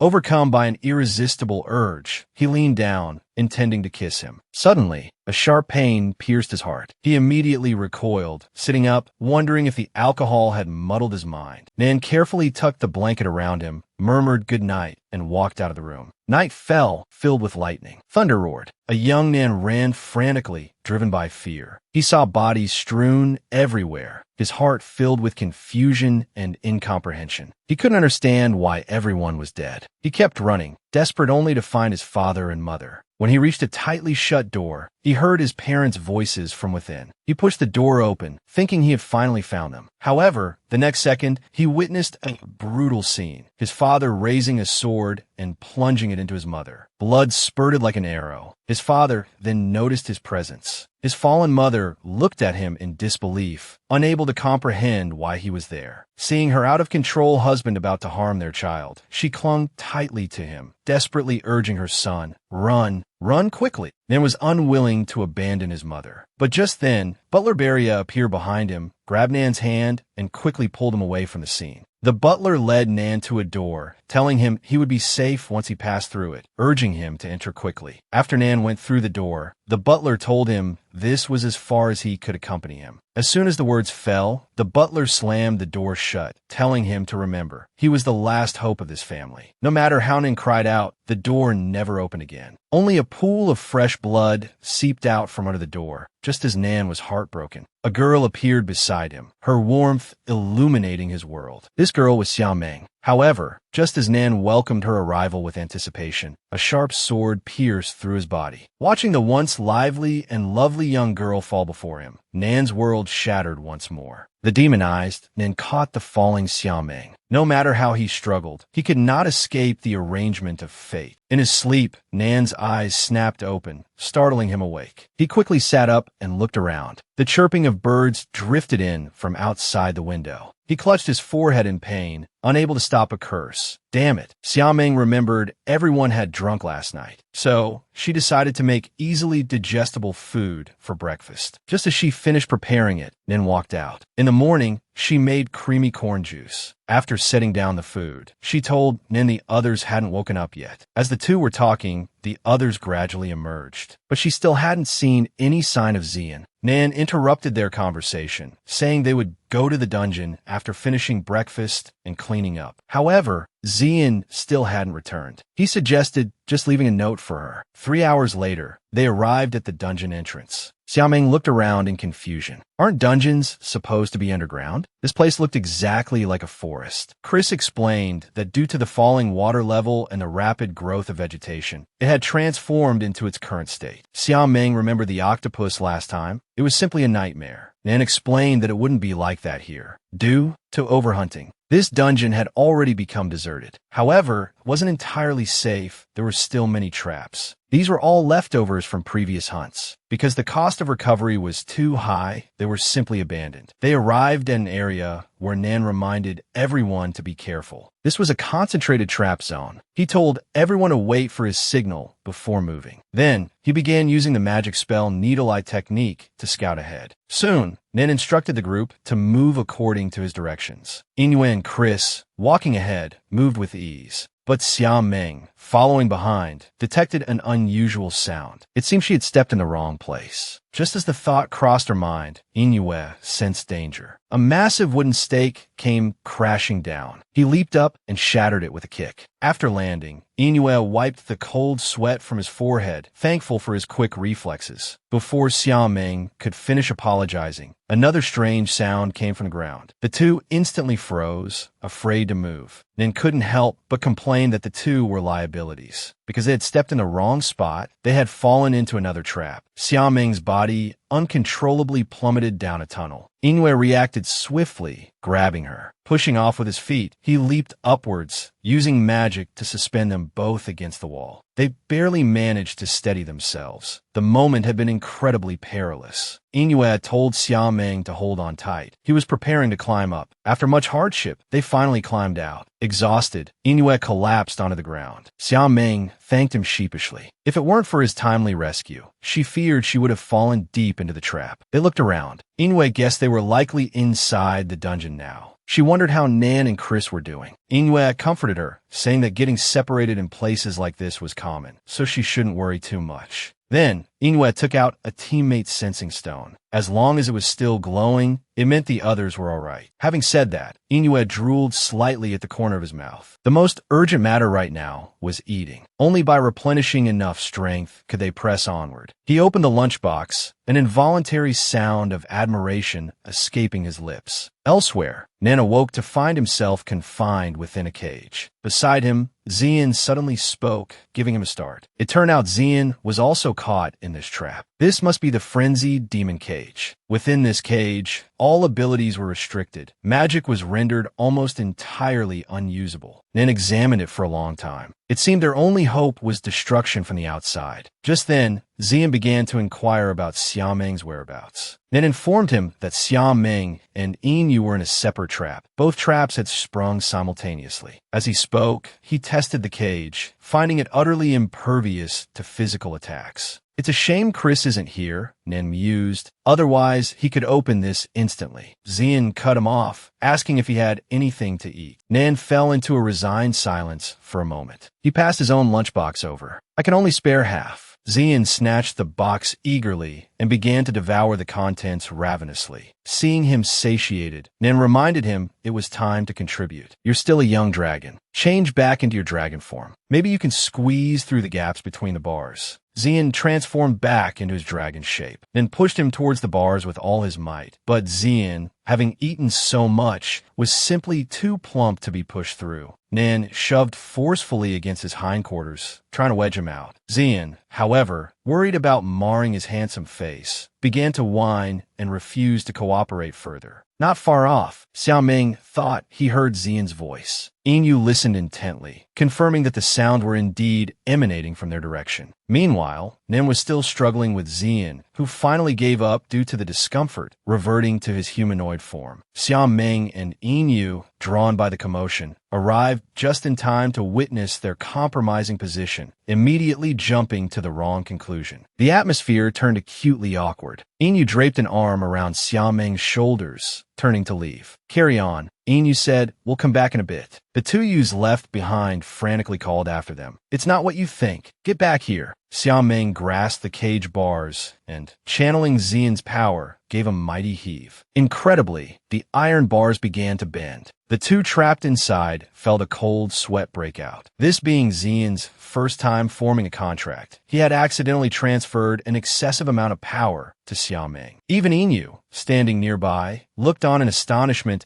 at Xiameng's staggering arm strength. Xiameng stood, hands clasped behind his back, letting out a sigh of regret. I still can't use attack magic. Nan interrupted his lament, asking him to prepare some lunch. Xiameng recalled giving Nen a lunchbox before they set out. He pointed towards Xian. My share was completely devoured by that guy. Xian hadn't made it back to the inn that morning. He'd woken up trapped here and remained so until now. Xiameng produced his apron, tied back his hair, took out ingredients, and decided to whip up some simple noodles. Noticing the looks of anticipation from Xian and Inu, he resolved to make enough for 4. He sliced green onions and ginger and cut the lotus root into thin pieces. Heating oil in a pot, he tossed in the vegetables, stir-frying them until their aroma filled the air. Next, he added water to the pot. Once it reached a boil, he dropped in the noodles, using the cooking time to fry some eggs on the side. Before long, the noodles were ready. He served the bowls to everyone, reminding them, best eat them while they're hot. Suddenly, a whoosh echoed in front of him as something darted straight for Xiameng. He let out a startled cry. Everyone's gaze followed his. It was a Jedediah. It had snatched Xiameng's spatial bag. Seeing Xiameng's distressed expression, Nen asked what the bag contained. Upon learning it held some utensils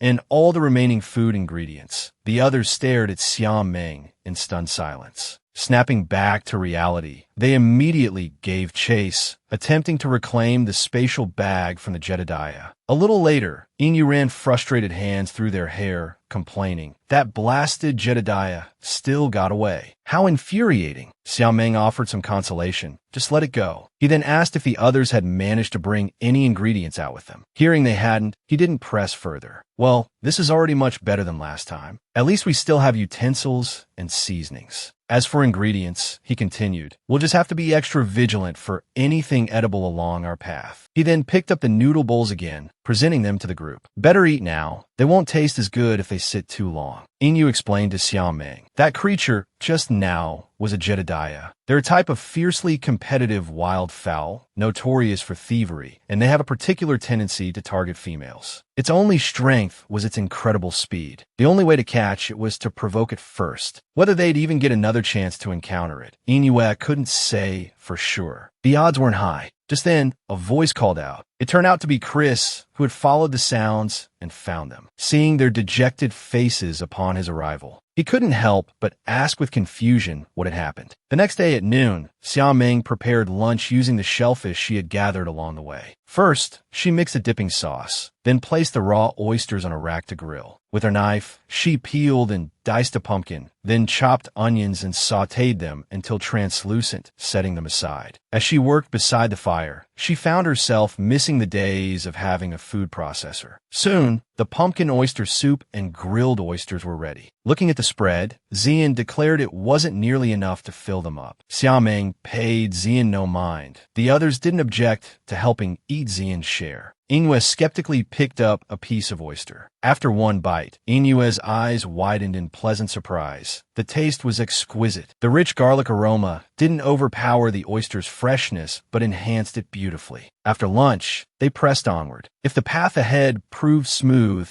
they would reach their destination soon. Then placed his hand on a door, which slowly swung open. The door's movement alerted the guardian within. It swiftly turned its gaze towards the entrance. Xiaoming stared at the giant, murmuring, "It's huge," then explained, "It's a giant stone golem." Seeing no immediate threat, the giant stone golem turned and lumbered away. Each step echoed with a tremendous crash, shaking the surroundings. Watching the giant stone golem retreat into the distance, Inwe couldn't help but sigh in relief. Good thing it didn't notice us. A worried expression crossed Inue's face. Such a powerful monster. Can we really defeat it? Nan clapped Inue reassuringly on the shoulder. No problem. Beside them, Xian boasted, "You guys just stay back and watch. The rest of us have got this." Nan looked speechlessly at Xian, unable to resist retorting. "Focus on fighting the monster properly. No slacking off." Seeing Xian's nonchalant attitude, Nan added a reminder, "Don't underestimate it." Having warned Xian, Nan began casting magic shields on everyone. Then, he instructed Chris, "Switch to your highest defense form. Try to draw the giant stone golem's attention." "Got it," Chris affirmed. Then he remembered, the weapon Xiaoming asked me to make is finished. He took it out and handed it to her. Her weapon was a hammer, designed to serve as both a cooking utensil and a weapon. Chris had specially crafted it to freely switch between large and small forms. It was a masterpiece he was quite proud of. Xiaoming gave him a thumbs up. "Wow, you really thought of everything." Nan observed that everyone's preparations were complete. "All right," he signaled, "get ready." As a defensive mage, Chris initiated the attack, successfully drawing the stone golem's attention. He felt a jolt of surprise at the sheer power behind the golem, knowing he couldn't afford the slightest carelessness. Astonishingly, the fragments of stone shattering off the golem began to automatically reassemble themselves. Just as the pieces were about to merge back together, Nan decisively unleashed a blazing fireball, striking the coalescing fragments. Instantly, the stones scattered apart again. A red gemstone was revealed, emitting an eerie crimson glow. Immediately, the scattered fragments began to spin, swirling past their bodies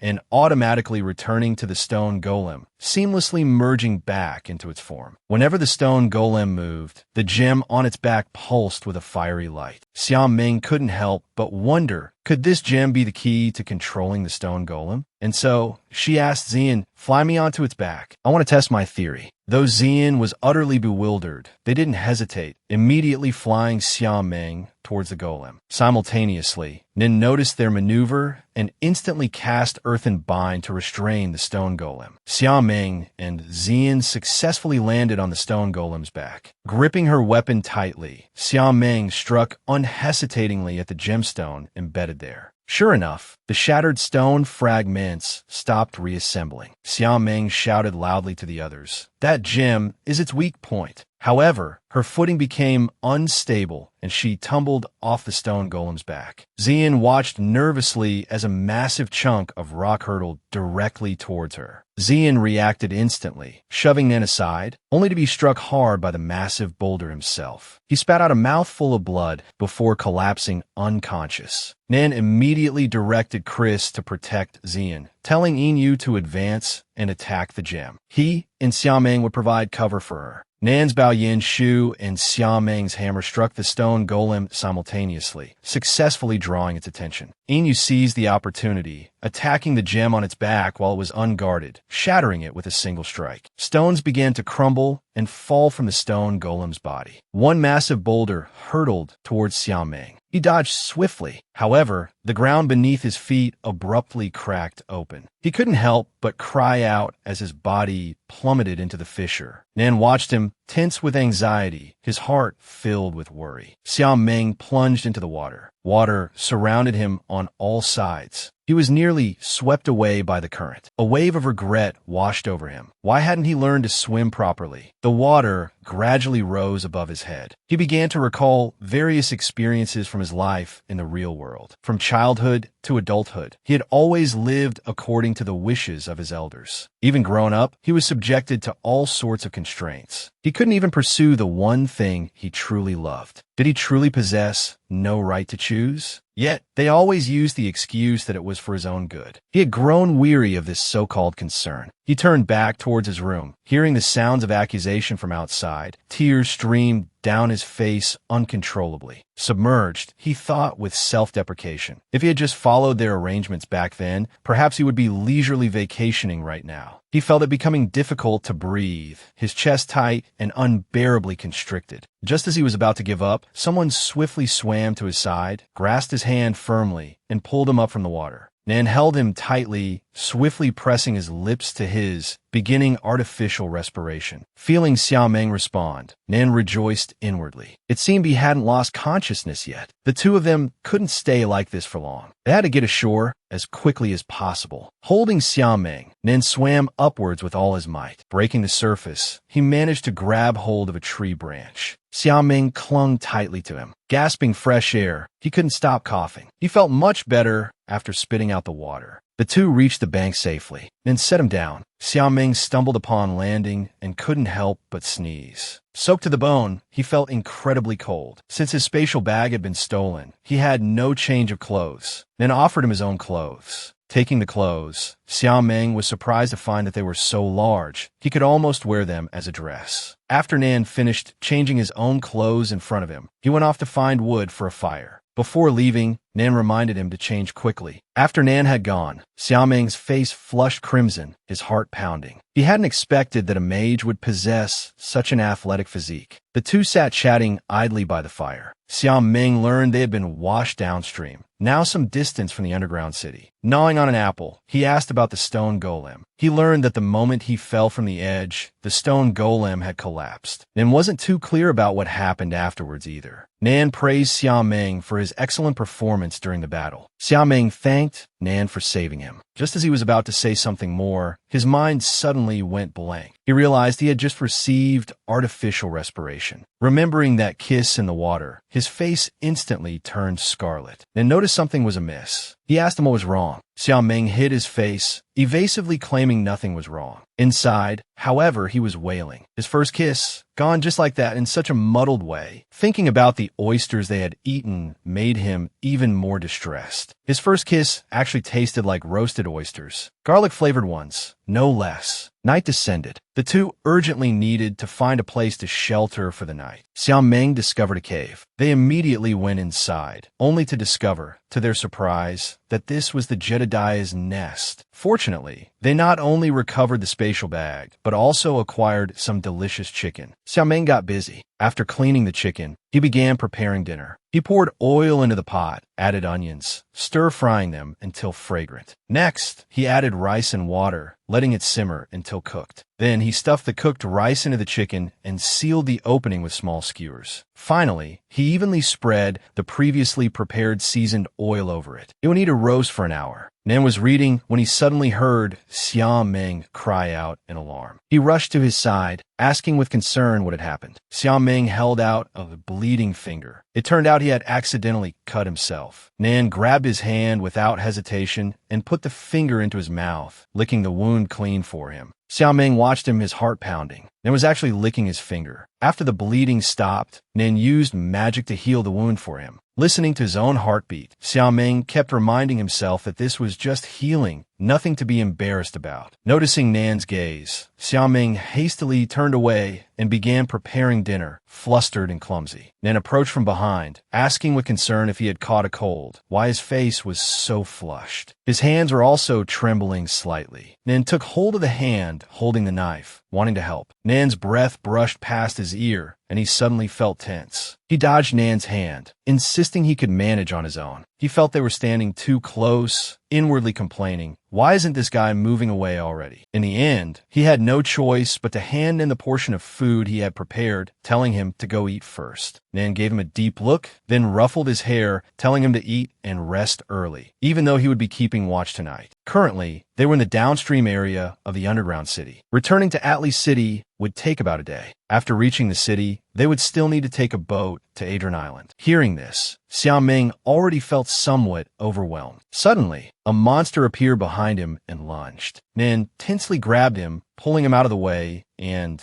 charged straight at it. However, for some reason, his magic carried black smoke, and his fingernails had also changed. He looked down, trembling, at the black claws on his hands. He cut off the praise from the person behind him and informed Xiao Ming that they needed to change their plans. They were going to his other villa. Something was wrong with his body. He needed to go to the villa for treatment. He had already sent a message to Yue and the others, arranging to meet up with them in a few days. Hearing this, Xiao Ming stepped forward anxiously, worried if he was sick. Wouldn't it be better for them to go to the city? Nan told him not to ask too many questions. Looking at Nan like this, Xiao Ming felt something was off. By evening, they arrived smoothly at the villa. Nan pushed open the door, and the two stepped inside. Xiao Ming touched the dust on the furniture, unable to shake off a sense of doubt. How long had it been since anyone lived here? The dust was so thick. Nan's words pulled his wandering thoughts back to reality. He would be staying in his room for the next few days and told Xiao Ming not to stray too far from the house. He could do anything else freely, even skip preparing meals for him. Before reaching the room, he reminded Xiao Ming again. No matter what sounds came from the room, he was not allowed to enter. He could only wait for Nan to come out on his own. This was an order. As soon as the words left his mouth, he closed the door. Xiao Ming stared at the tightly shut door, finding Nan's behavior utterly strange. What exactly was happening? 3 days passed, and Nan still hadn't appeared. Strange noises constantly emanated from the room these past few days, making one wonder what he was doing inside. Xiao Ming couldn't shake off his worry and decided to bring him some food. He made a nutritious sandwich. He arrived at Nan's door. Although he told himself to wait for Nan to come out, so much time had passed, and he wasn't sure if Nan had eaten anything. He would just go in,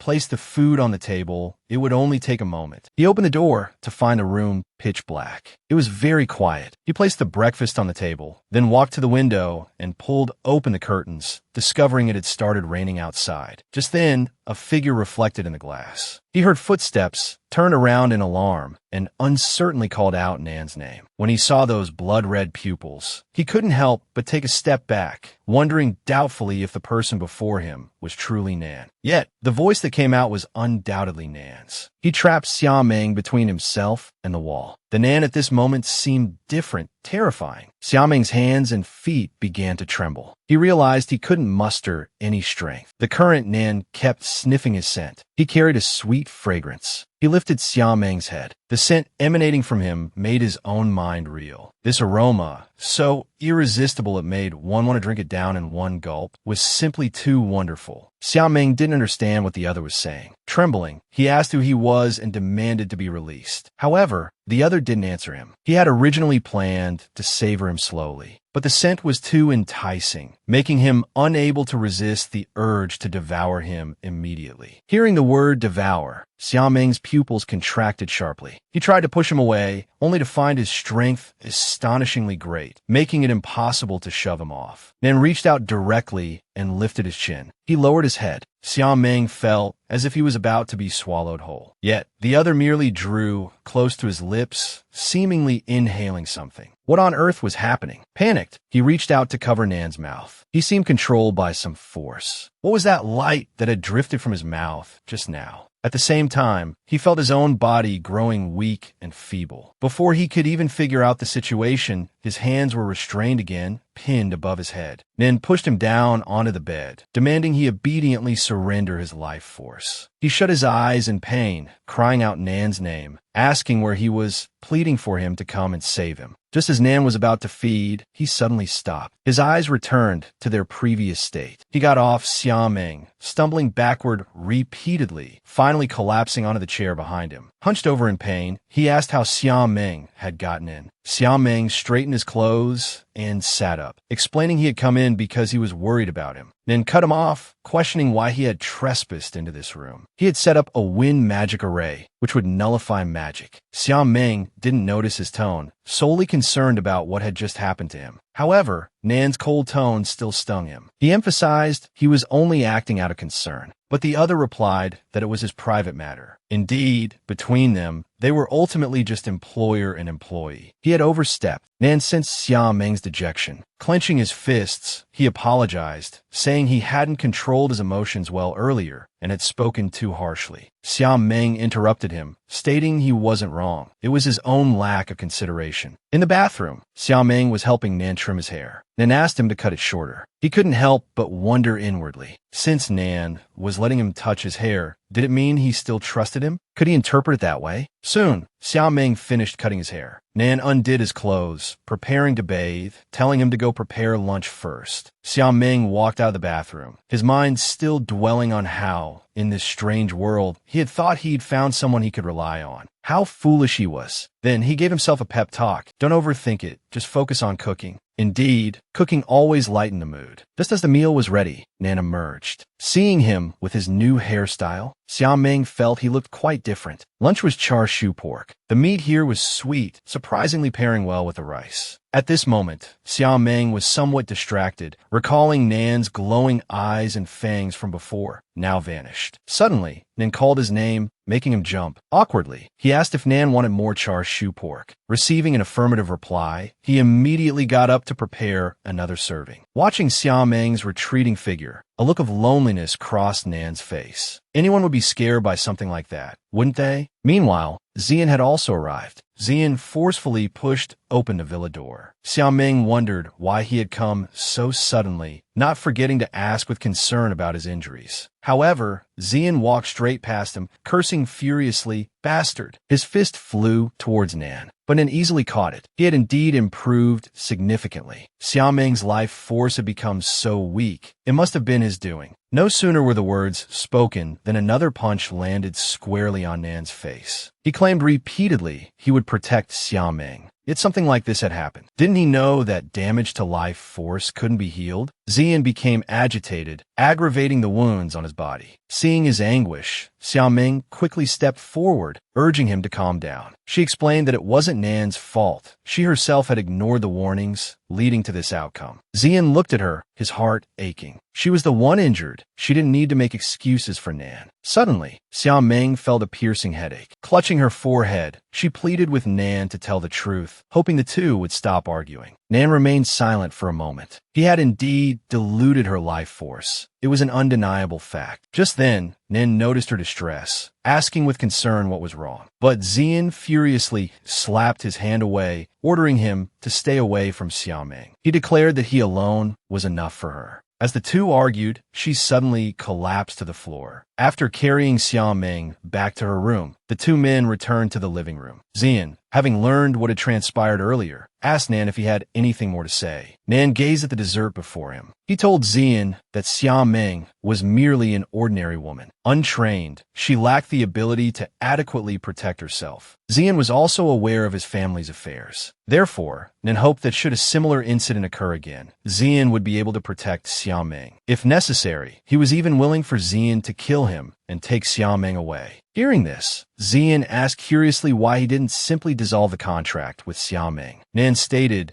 that if Xia Meng wished it, he would readily release her from the contract without hesitation. A hint of anticipation colored Zian's tone, as if he were already prepared to receive Xia Meng. Nan clenched his fists, asserting that they had no right to make decisions for Xia Meng. Zian slammed his hand on the table in anger. Xia Meng certainly didn't need a guardian, he retorted before storming out of the room. Hearing the door slam shut, Nan sat there dejected. Xia Meng deserved a much brighter future, and he would only bring her endless pain and fear. After a very long voyage, they finally arrived at Adrian Island. Having checked into a hotel in the evening, Xia Meng began preparing dinner. Pan-seared lamb chops. First, she drained the blood from the chops, washed them thoroughly, patted the surface dry, and let them marinate for about half an hour. Afterward, she added rosemary and seared them for 2 minutes, until both sides were golden brown. Just as dinner was ready, Manhwa appeared, dressed in formal attire, inviting Xia Meng to join her at a special banquet exclusively for women. Xia Meng pondered for a moment, then decided to join the festivities and went to change her clothes. Manhwa gazed at the exquisite dishes Xia Meng had prepared, feeling a pang of regret that she couldn't indulge. She quickly followed Xia Meng, offering to help her change. In the bathroom, Xia Meng soaked in the water, her thoughts drifting to Nan. His baffling behavior, one moment gentle enough to make her heart flutter, the next cold, even terrifying. It was truly incomprehensible.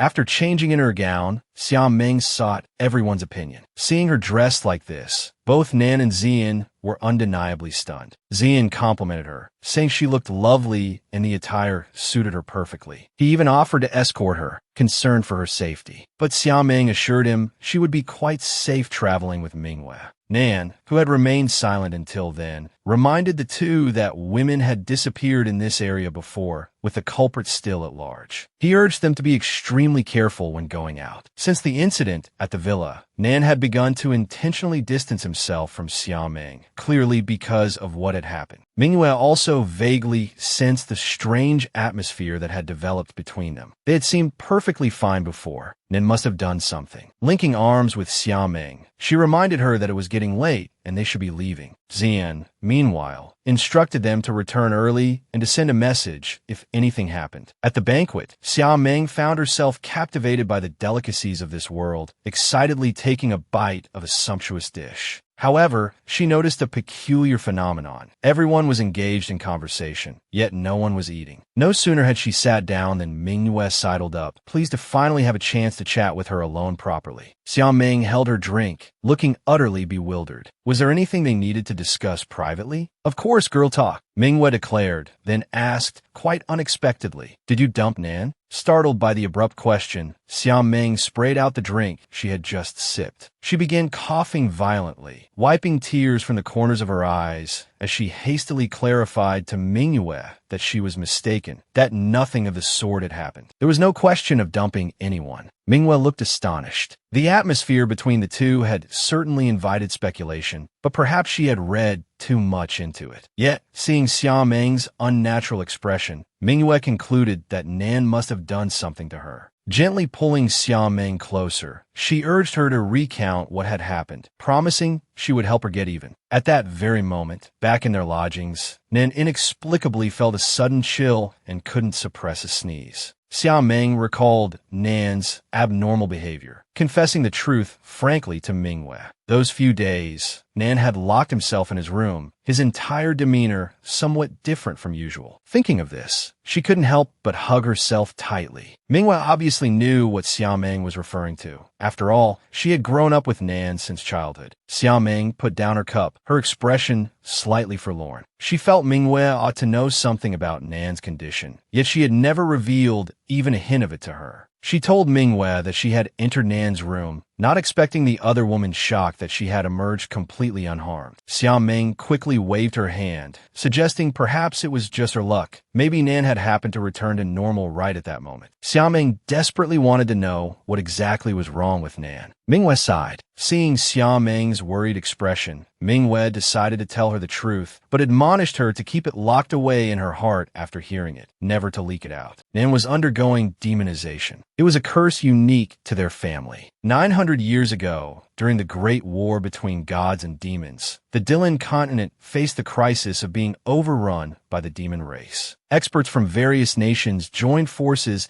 to seal the demon god. Just as the seal was about to be completed, the leader of the demon race inflicted a curse upon the leader of the allied forces at the time, Florizina Hill, that is, Nan's ancestor. The curse would cause him to slowly demonize, transforming into a demon. Those afflicted by demonization cannot control themselves. Thus, a special demon sealing room was established to imprison those undergoing the transformation. So, whenever Nan's demonization occurred, he would lock himself in that room, forbidding anyone from approaching, lest he harm those he cared about. Having recounted all this, Mingwei turned her head and asked Xiao Ming, "Was Nan angry?" "His anger proves he cares about you, that he's afraid of you getting hurt." Xiao Ming, puffing her cheeks slightly, told Mingwei that what frustrated her most was Nan saying nothing, even claiming she didn't need to know, always speaking in riddles. At that very moment, back in their lodgings, Nan sneezed repeatedly. Xian, somewhat disgusted, told him to keep his distance. Mingwei comforted Xiao Ming, telling her not to be angry, and mentioned that the baron at the banquet was a handsome man capable of making all the women in the city swoon. He would invite the most beautiful woman into the palace to dine with him. This filled Xiao Ming with curiosity about the baron's appearance. Mingwei was going to pick flowers. Xiao Ming didn't want to accompany her, deciding to stay put and wait for her return. Not long after Mingwei left, the banquet venue suddenly buzzed with excitement. It turned out Baron Bell himself had made an appearance. Xiao Ming sized him up. He was indeed dashing and handsome, but surely not enough to provoke such a frenzied reaction. Just then, the Baron walked up to her, extending his hand, inviting her into the palace. As Xiao Ming met the Baron's gaze, she felt as if she had been enchanted, mechanically placing her hand upon his. To receive the Baron's invitation was her honor. Upon returning home, Mingwei frantically asked if Xiao Ming had come back yet. Seeing her state, Nin immediately stood up, asking with concern what exactly had happened. Mingwei explained in a panic that the two had briefly separated along the way, and when she returned, Xiao Ming was nowhere to be found. Nan, in a quiet voice, comforted her, telling her to calm down and think about where Xiao Ming might possibly have gone. Mingwei gradually composed herself, then suddenly remembered that Xiao Ming might have been invited into the palace. A beauty pageant gala was being held there, and the winner would have the chance to stay and tour the palace. And the Baron would select the most outstanding one among these beauties to dine with him. Nan pondered for a moment. If that were truly the case, Xiao Ming would have left a message. He turned to Xian, asking if he could sense Xiao Ming's location. Xian replied that he could only perceive a general direction. She seemed to be near a luxurious and spacious building to the northeast, more specifically, perhaps in an underground cellar. Xian felt that Xiao Ming was physically unharmed, but he vaguely sensed that something was amiss. That place happened to be the venue for the gala. If she had been invited, why would Xiao Ming be in a cellar? It was truly perplexing. Mingwei clenched her fists, blaming herself endlessly, regretting her insistence on attending that gala. Nan gently stroked her head. This was an accident. No one could have foreseen it. You don't need to blame yourself. The urgent task now is to figure out how to find Xiao Ming. Xian interjected confusedly. Why don't we just break in and look for her? Then called him an idiot. Forcibly entering the Baron's palace would not only stir up trouble, but also threaten Xiao Ming's safety. Mingwei had a flash of inspiration, outlining a plan to infiltrate stealthily without alerting anyone. However, this plan required them to make a small sacrifice. They needed to disguise themselves to attend the gala. Hearing this proposal, the three reacted differently. Xian didn't even grasp the deeper implications. Time was pressing. Mingwei had no other option but to resort to this strategy. She handed over the gala attire. Nan, however, backed away repeatedly, unwilling to put on this set of clothes. Manhwa scolded him, asking why he was being shy. Didn't they often play like this as children? If he could think of a better way, he wouldn't have to wear it. But had he thought of one? As Manhwa spoke, a hint of menace touched her expression. She even brought up the previous incident with Xiaoming, subtly reminding him she hadn't settled the score over that yet. Nan hastily waved his hands, begging her not to come closer. Chris clung desperately to a pillar. Why did he have to be the first one tortured? Manhwa told him to take a deep breath and cut the chatter. The next second, she tightened his waistband, nearly leaving Chris breathless. Next came the makeup, a task that proved rather time-consuming. Manhwa urged everyone to hurry. She produced several buns, telling each man to take 2 and stuff them into their chests. Once everyone had donned their wigs and their hairstyles were arranged, Manhwa had them stand up and walk around a few times so she could inspect their overall appearance. Nan projected a calm, steady, noble, and elegant mature beauty. Chris, on the other hand, radiated the pure, gentle, and endearing grace of a proper lady. Xian embodied the enigmatic, outwardly cool, but inwardly passionate Gothic Lolita style. Their transformations were nothing short of perfect. Manhwa thought wryly, what was wrong with men these days? Were they even giving others a chance? They stepped into the banquet hall. Nan, in agony, sat down off to the side, wondering why women always chose such difficult shoes to wear. Manhwa slapped him directly, scolding him for his unladylike posture. Xian, however, devoured the food with gusto. He sensed the presence of magic here. Seeing this, Manhwa angrily pointed out Xian's utterly uncouth table manners. Although Xian ate heartily, he still managed to complain that it couldn't compare to Xiaoming's cooking. Chris curiously asked if all Dragonkin ate this much. Manhwa sighed, wishing they could learn from Chris's poise and elegance. Chris quickly explained that it was all thanks to his etiquette teacher. Xian announced he sensed a demonic presence. The atmosphere instantly grew tense. Manhwa pressed Xian, asking if he was certain. Xian affirmed, stating the aura was very familiar to him. But hadn't the demons been driven out long ago? Could this be a remnant from the magic wall incident 9 years prior? There was definitely something amiss at this banquet. Just then, the banquet hall buzzed with excitement due to the arrival of the Lord Baron. The 3 men were rather unimpressed by the Baron's entrance. But Manhwa gazed adoringly at Lord Bell, leaving Chris heartbroken beside her. Nan watched the ecstatic Manhwa and snapped his fingers lightly. Only then did she regain her senses, feeling embarrassed by her lapse in composure. Nan explained she had fallen under the Baron's charm spell. At that moment, the Baron approached, took Nan's hand, and simultaneously invited Chris and Xian. The 3 of them had earned the privilege of entering the palace. Nan watched the Baron kiss his hand, and a wave of nausea washed over him, goosebumps prickling his skin. He noticed the gleam of high-level charm magic in the Baron's eyes. Feigning enchantment, he pretended to be honored to accept Lord Bell's invitation.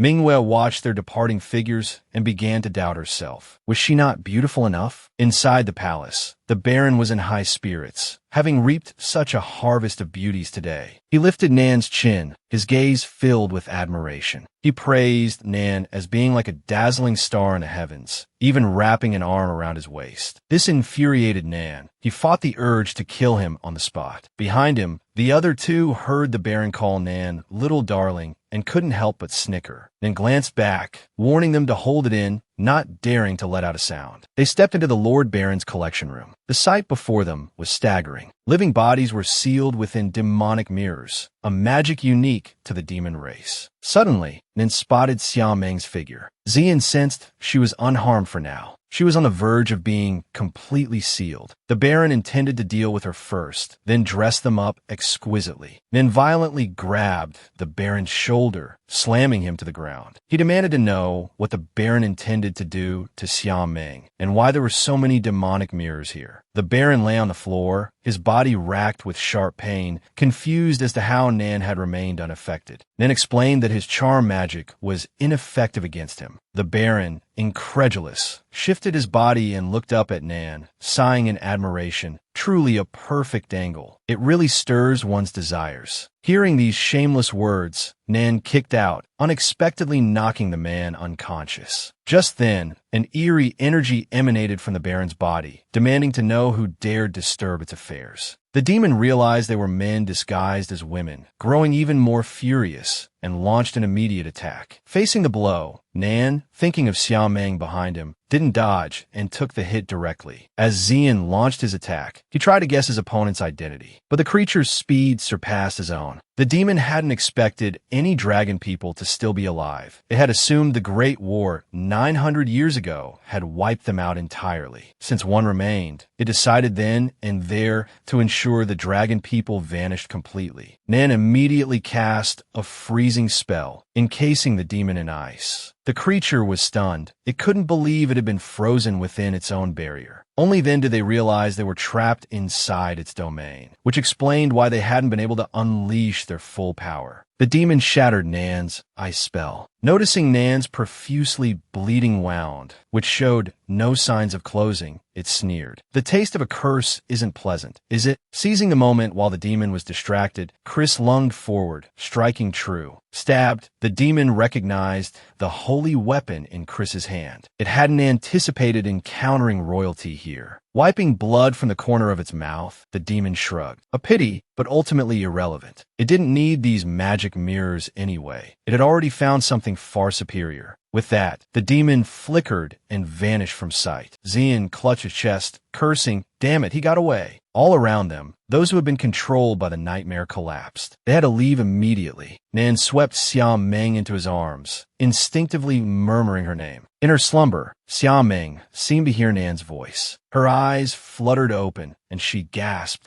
finding herself gazing up at an incredibly beautiful woman. Someone beside her explained, "This is the cellar. You were brought here after being hypnotized by the nightmare." Xiao Meng's eyes widened as she studied the lovely young woman, a nagging feeling of familiarity tickling her mind. Just then, Xian ripped the wig from his head. "Now that she's all right, we should head back." Xiao Meng was utterly stunned. The beautiful girl was Xian? No wonder she looked so familiar. Her gaze shifted to the stunning older sister holding her. Could it be Nan? Just as she was about to cry out, Nan clamped a hand over her mouth. "We had to do this to blend in and rescue you," he whispered. Xiao Meng grasped Nan's hand, thanking everyone sincerely. Then she saw the blood staining his skin. "Why aren't you using magic to heal yourself?" she asked, worried. Nan pulled his hand back, dismissing her concern. "It's nothing serious. A few washes with holy water back home will fix it." Xian scoffed. "Nothing serious? The wound won't even close, and you say it so lightly." "That nightmare we encountered just now was no mere underling," Xian continued. "Its attacks carry potent curses, and that curse has already seeped into your body. A curse-inflicted wound can't be healed by simple means." Xiao Meng looked terribly anxious. She reached towards Nan's injury, urging him, "Hurry and use the holy water." Then, her concerned gaze shifted to Xian. "Are you hurt too?" Then caught her hand. "Now isn't the time. People are starting to wake up. We need to leave." Just then, the Baron groaned, rubbing his head as he regained consciousness, looking utterly bewildered about why he was there. The sound of Nan's voice drew the Baron's attention. He stumbled over, throwing his arms around the disguised Nan and declaring passionately, "Your graceful figure shines like the stars in heaven." Nan visibly bristled, his patience wearing thin. This was getting incredibly annoying. He turned to Xiao Meng. "Give me the spatial pouch. I need to get something." Confused, Xiao Meng handed it over, watching with even greater puzzlement as Nan retrieved an object. Nearby, the Baron, still oblivious to the impending danger, continued his effusive praise of Nan's disguised beauty, then finally snapped. He swung the frying pan with all his might, sending the Baron flying. Ah, that felt much better. He wasn't worried about being caught. Once he removed the makeup, the Baron wouldn't have a clue who he was. Xian urged them onward from the side, desperate to get back and shed his current attire. Xiao Meng, however, protested, "But you look so good. It's a shame to take it off so soon. Can't you wear it a little longer?" Regarding the Baron's kidnapping of women,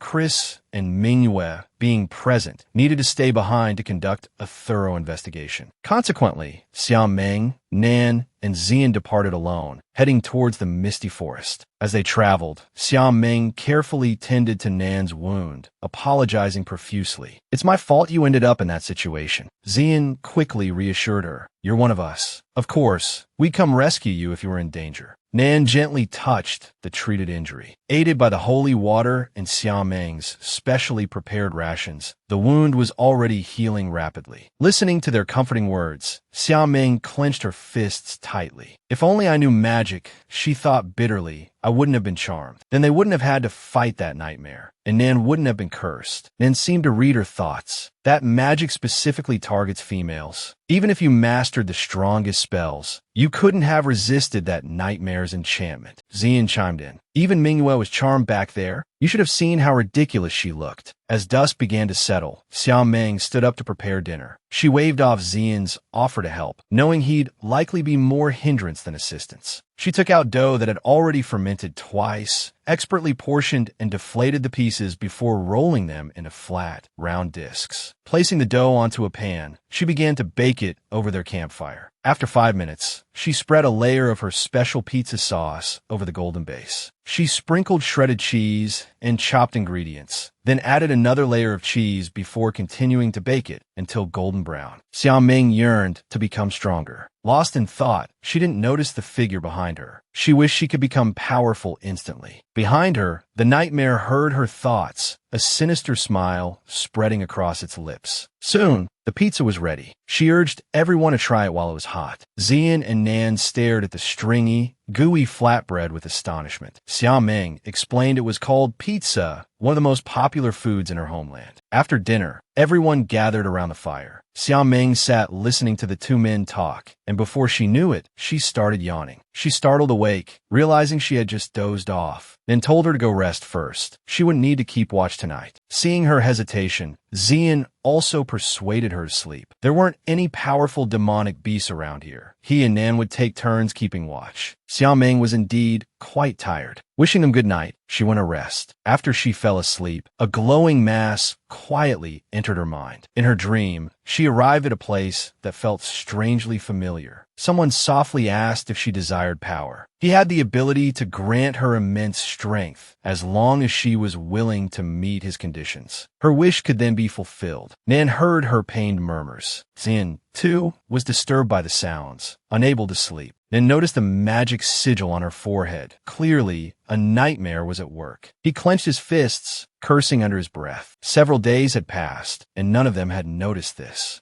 Xian had also vaguely sensed Xiao Meng's unusual anxiety and intense mental fluctuations over the past few days. Coupled with the previous incident, the nightmare had found an opportunity to invade Xiao Meng's inner world. They had to wake her up as soon as possible. But it's difficult for someone controlled by a nightmare to wake up on their own, unless the nightmare withdraws voluntarily. Nan decided to enter her inner world to expel the nightmare. Seeing Xian's puzzled expression, he explained that he had learned this type of magic before, but wasn't sure if it would succeed. He needed Xian to stabilize Xiao Meng's mental state as much as possible. Xian agreed, but he was more worried about Nan's physical condition. Nan assured him that as long as Xian could keep her stable, his chances of success would greatly increase. Xian urged him to withdraw immediately if the situation changed. They would find another way. Nan told him not to worry and entrusted Xiao Meng's mental fluctuations to him. He stepped into Xiao Meng's inner world, finding the architectural style there bizarre. The clothes on his body also felt uncomfortable. However, strange things appearing in a dreamscape was to be expected. Just then, a voice called out, inviting the bride to prepare at the entrance of the hall. Curious, he walked closer and was shocked to find that the bride there was Xiao Meng. Nan shouted her name desperately from outside the door, watching helplessly as she was about to step into the wedding hall. Frantic, he looked around and saw what seemed to be a passage ahead that he could cut through. He hurriedly chased after Xiao Meng, calling her name. Finally, he caught up. He urgently asked her where exactly she was going. Xiao Meng replied that she had to complete the wedding ceremony. Nan's eyes filled with confusion, but Xiao Meng abruptly pulled her hand away. She stated firmly that only by completing the ritual could she obtain the thing she yearned for. Nan watched her, thinking to himself. Nightmares usually used endless horrific visions to imprison their victims, thereby controlling their minds and bodies. But here, the situation was the complete opposite. He quickly grabbed Xiao Meng's arm, demanding to know what she truly wanted to obtain. Xiao Meng retorted, "Did he even need to ask? Power, of course. As long as she completed the ritual with him, he would grant her the power she desired." In the group, she always felt like a burden, always needing others' protection. She didn't want to be the one protected anymore. She wanted to become strong enough to protect others. Then held on her tightly. The price was too great. Wouldn't she regret it? But Xiao Meng resolutely shook off his hand. The ceremony was about to begin. She determinedly continued forward. Nan yelled after her, trying to wake her up, telling her it was just a dream, not to let the dream control her thoughts. Just then, a bright light shone over. It was Xian from outside the dream, warning him. Xiao Meng's mental fluctuations were becoming increasingly violent. If this continued, he wouldn't be able to hold on much longer. He urged Nan to hurry. Time was clearly running out. There was no other way. He would have to resort to force. The officiant was reciting the vows. Nan stared in astonishment. The person performing the wedding ceremony with Xiao Meng. Why was it him? Just then, the officiant repeated the vows to Xiao Meng once more. Xiao Meng didn't know why she suddenly hesitated. She thought, as long as she completed the ceremony with him, she could immediately become stronger. Xiao Meng seemed to have figured something out. She lifted her head, her gaze resolute. Just as Xiao Meng was about to nod in agreement, Nan rushed over frantically and grabbed her. Her body involuntarily leaned backward. Nan quickly caught her, determined to stop her from agreeing to the other party. He stared intently at her, his voice firm. She was already his. Had she forgotten? Under her incredulous gaze, he told Xiao Meng that she was irreplaceable in his heart, the most important person. Hearing these words, Xiao Meng's heart pounded violently. He continued telling her that the reason he protected her wasn't because of some promise, but because he didn't want her to suffer any harm, not even the slightest bit. He looked earnestly at Xiao Meng. She could rely on him more. The nightmare cursed, striking out at him with an angry palm. Nan was hit, his body crashing into something behind him. This time, it had been just one step away from success, only to be interrupted at the critical moment. The nightmare looked at the furious Nan and recognized him. It was that pervert who pretended to be a woman last time to deceive it. Now he was here again, ruining its plans. Hearing its accusation, Nan retorted furiously that being hugged and kissed by it had ruined his appetite for days. Who was the real pervert? Beside them, Xiao Meng wore a horrified expression. What on earth had she missed while she was unconscious? The nightmare clutched its chest, realizing this woman had woken up. It had to revert to its original form. It instantly vanished from Xiao Meng's dreamscape. Now, affected by the loss of control over the dream, the nightmare was weakened. This was a perfect opportunity to use magic to drive it out. However, the magic he used the next second dissipated within the dreamscape. It seemed magic couldn't be used here. Only physical combat was possible. Nan lunged at the nightmare, but was blocked. The nightmare seized his arm and threw him over its shoulder, slamming him onto the ground. Nan's body crashed heavily onto the crystal platform. He spat out a mouthful of blood. The nightmare lifted its foot, intending to stomp on Nan's injured arm, its attitude utterly arrogant. Wasn't this gift it sent quite nice? Xiao Meng rushed forward angrily, grabbing the nightmare, demanding it release Nan immediately. The nightmare kept its foot on Nan, a mocking smile playing on its lips, taunting the magic-less Nan, claiming he was no match for it all. Hearing Xiao Meng tell it to release him, a cunning glint flashed in the nightmare's eyes. It grabbed Xiao Meng's hand. Releasing Nan was certainly possible, but the condition was that she must complete this ritual with it immediately. Xiao Meng looked at the unconscious Nan, her heart filled with struggle. Seeing her hesitation, the nightmare pulled her fiercely into its embrace, tempting her that completing this ritual would not only grant her immense power, but it would also spare Nan. It threatened Xiao Meng to make her decision quickly, as its patience was limited. Xiao Meng took a deep breath and resolutely rejected the nightmare's temptation. Then, she struggled forcefully, breaking free from the nightmare's control. Under the nightmare's disbelieving gaze, the magic sigil on her forehead cracked. She looked at the nightmare, furiously rebuking this demon that only harmed those she cared about. "Get out of my dream." Suddenly, a dazzling power emanated from Xiaomeng's body, a force germ strong enough to break through the nightmare's magic. She carefully helped Nan up, expressing guiltily that if she could use magic, Nan wouldn't have ended up in such a wretched state. The wound he had just managed to heal had split open again, and it was for her sake. If only she could be a little stronger. Nan gently pulled her into his embrace, telling her not to feel guilty about it. For him, wounds sustained for her were badges of honor. Besides, he needed her. Just now, she had single-handedly broken through the nightmare's magic and driven it out. So, she wasn't weak at all. She had to believe in herself. In the forest, Xian saw Nan open his eyes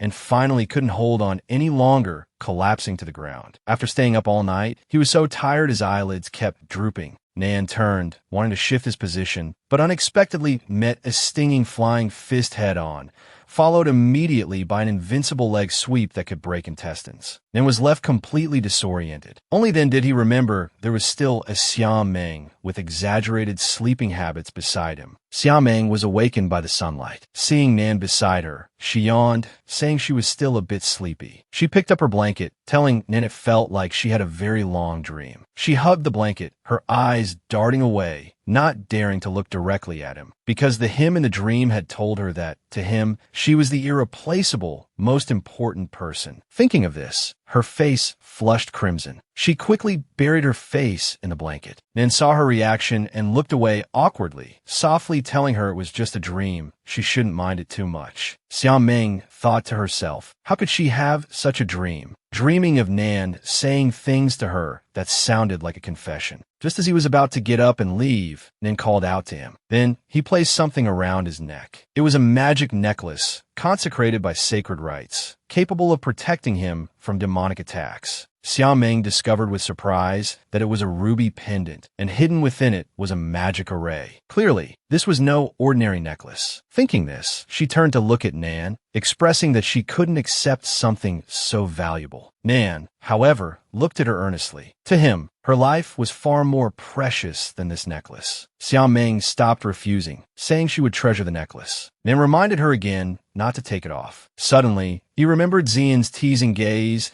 and urged Xiaomeng to hide it well, ensuring no one saw it, especially not that incredibly annoying fellow, Xian. Much later, Xiaomeng would learn that this necklace was actually an heirloom from Nan's mother, her most cherished treasure. On the other side of the forest, the nightmare clutched its chest. It hadn't expected Xiaomeng to be capable of injuring it so severely. It wondered just who she was, especially being someone possessing dual souls. Adding to that the man with the unique hair, color, and eyes, things are becoming increasingly interesting. Today, Xiaomeng decided to challenge herself by making pancakes from scratch. She carefully separated the egg whites, then added sugar and began to whip them. During this process, her thoughts drifted to the ruby she wore around her neck. That gem, known as the Stone of Love, shone with a fiery, passionate light, symbolizing the beauty, eternity, and faithfulness of love. A faint blush crept onto Xiaomeng's cheeks. Although she knew the gem was primarily for her protection, its symbolism still stirred ripples in her heart. She shook her head, deciding to stop letting her thoughts wander. She focused intently on continuing to make the pancakes. After finishing the pancake preparation, Xiaomeng couldn't help but start thinking about other foods. Unconsciously, she picked up a knife and sliced a sausage, then pierced it with toothpicks. She arranged it into a heart shape. She couldn't help but wonder what was wrong with her. Just as Xiaomeng brought out the predominantly sweet meal, Xian happened to wake up. She handed Nan a pancake, confident he would enjoy its soft, delicate texture. Besides, sweets could help alleviate fatigue and restore energy. A slight smile touched the corner of Nan's lips. He hadn't expected Xiaomeng to know his preferences so well. Beside them, Xian teased him, asking if a big man like him actually liked eating sweets. Wasn't he worried about gaining weight? This remark angered Xiao Ming so much she nearly bent the fork in her hand. She retorted that enjoying sweets wasn't limited by gender or age. As a sweet lover with a tendency to gain weight easily, she firmly believed that as long as consumed in moderation, sweets wouldn't affect one's health. Nan watched helplessly as the two bickered. He picked up his plate and began to enjoy the food. He could only hear Xiao Ming continuing to argue that these pancakes possessed an irresistible charm, capable of making even those who usually dislike sweets unknowingly devour several servings. The fog in the forest today was somewhat heavy. Nan reminded everyone to stay close to the group and not get separated. Behind him, Xian complained, asking if he had taken a wrong turn, feeling like they had been wandering in circles for a long time. Nan suppressed his irritation and asked if he had any better suggestions. Just then, Xiao Ming seemed to step on something. "Is this a magic circle?" she exclaimed. Xiao Ming rubbed her eyes. In disbelief, she found herself seeing butterflies and flowers, even patches of blue leaves. Just moments ago, it had clearly been an autumn scene. Xian also felt a wave of confusion. Could this be some kind of illusion? Then carefully observed their surroundings. They had finally found the place. At that moment,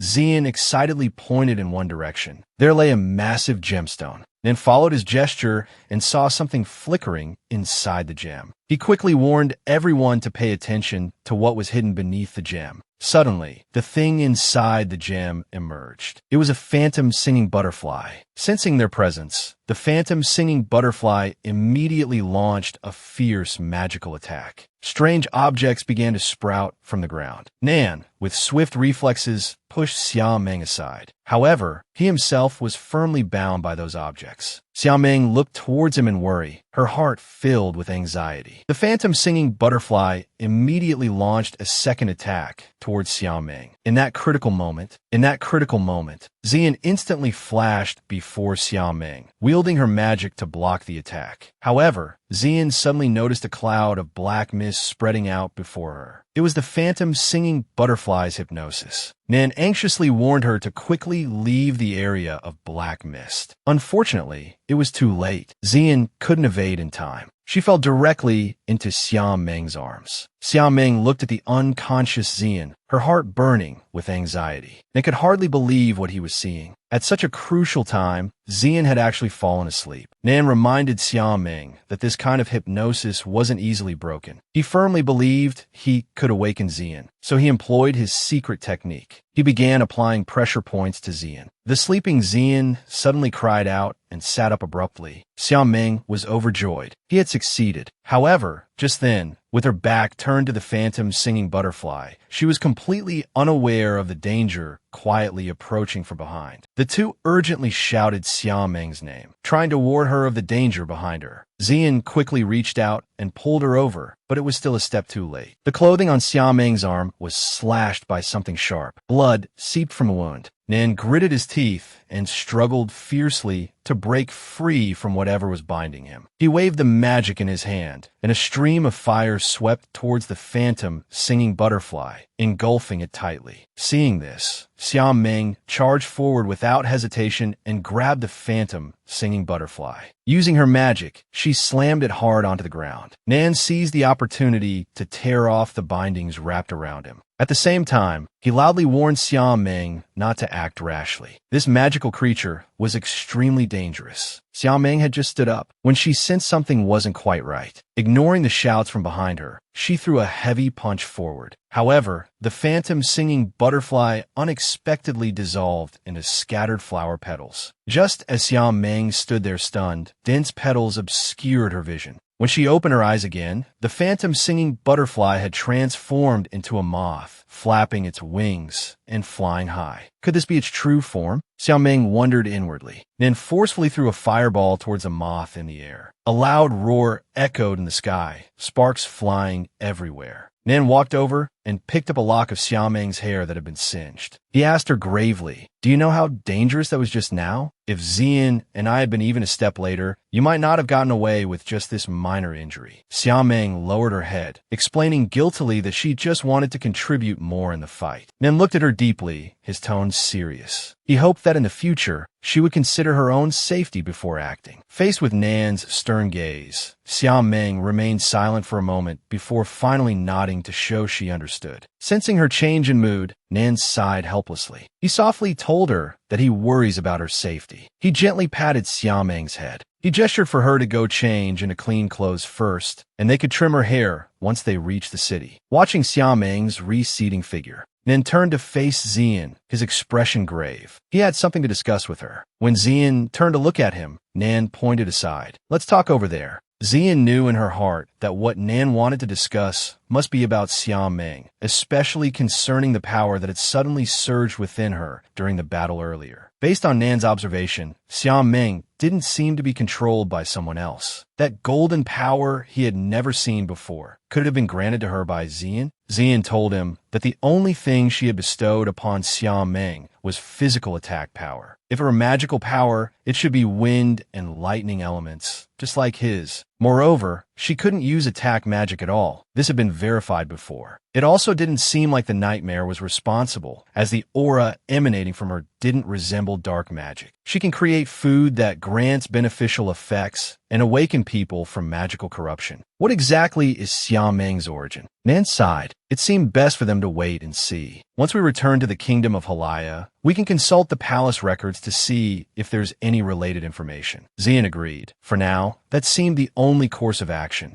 Xiao watched the two figures in the forest, wondering why they needed to speak privately. He undid his hair. Fastening his clothes, he pondered for a moment before deciding to make pan-fried fish. It had been a while. He believed Zian would surely be delighted. He cleaned the fish thoroughly, removing the innards before washing and drying it. He sprinkled it with salt and cooking wine, adding a few slices of ginger to marinate for half an hour. Using this time, he began preparing chawanmushi. Before long, dinner was ready. Zian caught the fragrant aroma, a happy smile spreading across her face. "Dinner is fish. That's wonderful. Fish really is the best." Xiao inquired about their upcoming plans, learning they were heading back to the kingdom of Halaya. This time, they needed to be fully prepared before heading north again, as their destination was a dungeon located in the Highlander territories. That was the oldest inhabited area in the northern part of the Dylan continent. The Dylan continent was geographically divided into two regions, the southern non-Highland area with distinct seasons, and the northern Highland area perpetually covered in snow. Seeing Xiao ignorance of this common knowledge, Zian couldn't help but look at him, finding it rather strange. How could he not know even these basic things? Xiao broke into a cold sweat, unsure how to explain. These were facts even a 3-year-old would understand, yet he was clueless. Where exactly was his homeland? He hastily explained that he had suffered a severe head injury previously, making some things unclear. He glanced at Zian, inwardly frantic. Damn it, his excuse didn't seem very convincing. Just then, inspiration struck. He pointed towards Nan. "You can ask Nan. He was the one who saved me back then." Nan, fearing Xiao might mention the previous explosion injury, quickly jumped in to help explain. Faced with Zian's persistent questions, the two began to purposefully deflect. One feared being captured for research, while the other was concealing the fact that he had once injured Xiao in an explosion.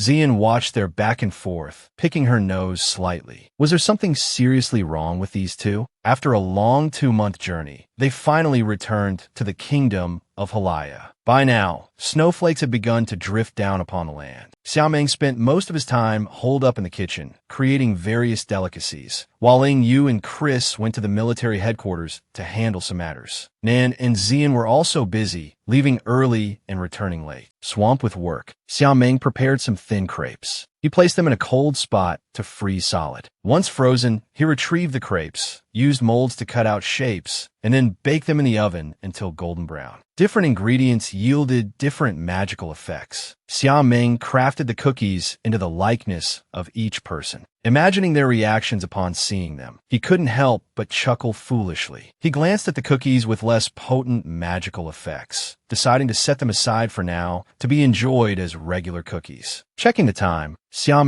knew it was time to head out. He had plans to go shopping with Yu today. In a fitting room in the aristocratic district street, Xiao Ming was trying on clothes. Sensing you couldn't get away due to an urgent meeting at military headquarters, she had asked Nan, who happened to be heading back anyway, to take her place. It felt almost like they were on a date, making Xiao Ming slightly nervous. But then he reconsidered. They were just out shopping. What was he thinking? After trying on several outfits, Xiao Ming emerged to ask for Nan's opinion. He genuinely didn't know which one to choose. Nan thought this particular set suited him very well. Xiao Ming was also quite pleased with it, but the price gave him pause. The entire outfit cost over 200 gold coins. He couldn't help feeling frustrated. When he shopped with Ingyu before, he'd never seen clothes this expensive. 3 months savings, his little piggy bank wasn't full enough. Although he really liked both outfits, Xiao Ming decided to buy only the one with the hat. He would consider the one he was wearing next time. He didn't know yet that the outfit he desired had already been quietly packaged up by Nan. As he prepared to return to the fitting room to change, Nan called out to him. They could leave now. Xiao Ming asked him to wait a moment, saying he would quickly change back into his old clothes. However, Nan told him to just leave wearing the new clothes, revealing he had already purchased the entire set. Xiao Ming was stunned. He hastily tried to refuse, protesting, "These are too expensive. Let's return them. I could just buy my own." Nan sighed, saying there wasn't enough time. "The restaurant reservation is soon," he explained. "Besides, I have something important to tell you." Xiao Ming looked at him curiously. What important matter could it be? The two entered the restaurant, and a waiter led them to a private room. Once inside, Nan instructed the waiter to serve the dishes immediately. Xiao Ming sat obediently to the side, feeling the atmosphere was somewhat formal. He gazed at the delicacies on the table, thinking that in such a high-class establishment, the food must surely be exceptional. After taking a bite, he found the meat very tender, just slightly lacking in seasoning, somewhat wasting such fine quality meat. He looked towards Nan, asking him what important matter he needed to discuss. Nan took a deep breath and began slowly. "Next, we are heading into hostile Highlander territory. According to frontline reports, signs of demonic activity have been detected there. Therefore, you don't have to accompany us this time." Xiao Ming put down his fork in disbelief, urgently asking for the reason. Nan remained silent for a moment before explaining. "The situation now is different from before. The level of danger has significantly increased. This time, we're not just facing demonic beasts and Highlanders. We might also encounter the demon clan itself." He didn't tell Xiao Ming about the ominous premonition he harbored regarding this journey, nor about the nightmare that left him deeply unsettled. Leaving Xiao Ming alone at home, it seemed the protective magic arrays around the house needed further reinforcement. Meanwhile, Xiao Ming was also pondering. He only knew hand-to-hand combat. Staying behind would indeed be safer. He asked again, seeking confirmation, "Is this trip really that dangerous?" And didn't hide anything. He frankly admitted, "It is indeed extremely dangerous this time," and told Xiao Ming to make his own decision. He wouldn't force him. Xiao Ming's hands clenched tightly under the table. Although Nan phrased it gently, Xiao Ming clearly sensed that Nan didn't intend for him to come along. Suddenly, it was as if he remembered something. Not having to go on the trip, shouldn't that be what he secretly desired most? Easy work every day, far from danger. During the last battle, his strength had inexplicably surged, but he had also become impulsive and irritable, unable to heed others' advice. Though powerful, this could also be a detrimental factor. Perhaps his staying behind was truly for the best. Yet what was this heavy feeling in his chest, this sense of unwillingness and intense frustration? Why was he experiencing such emotional turmoil? He didn't want this. He didn't want to be left behind. He wanted to go with them. He desperately wanted to say it. But then again, to Nan, wasn't he just a servant? He didn't want to leave. He wanted to always be by his side, wanted to understand him more. Why did he have such thoughts? This feeling of reluctance, this attachment, it wasn't something he felt for everyone. Only towards Nan. Every action Nan took sometimes agitated him, sometimes filled him with joy. He realized he seemed to have already fallen for Nan. He looked at Nan, finally making up his mind. He would go with them. As support personnel, he would strive to provide them with buff magic. Besides, life itself is an adventure. In the bathroom, water droplets slid down Nan's body, hitting the floor. Time was growing increasingly tight. He had to speed up his preparations.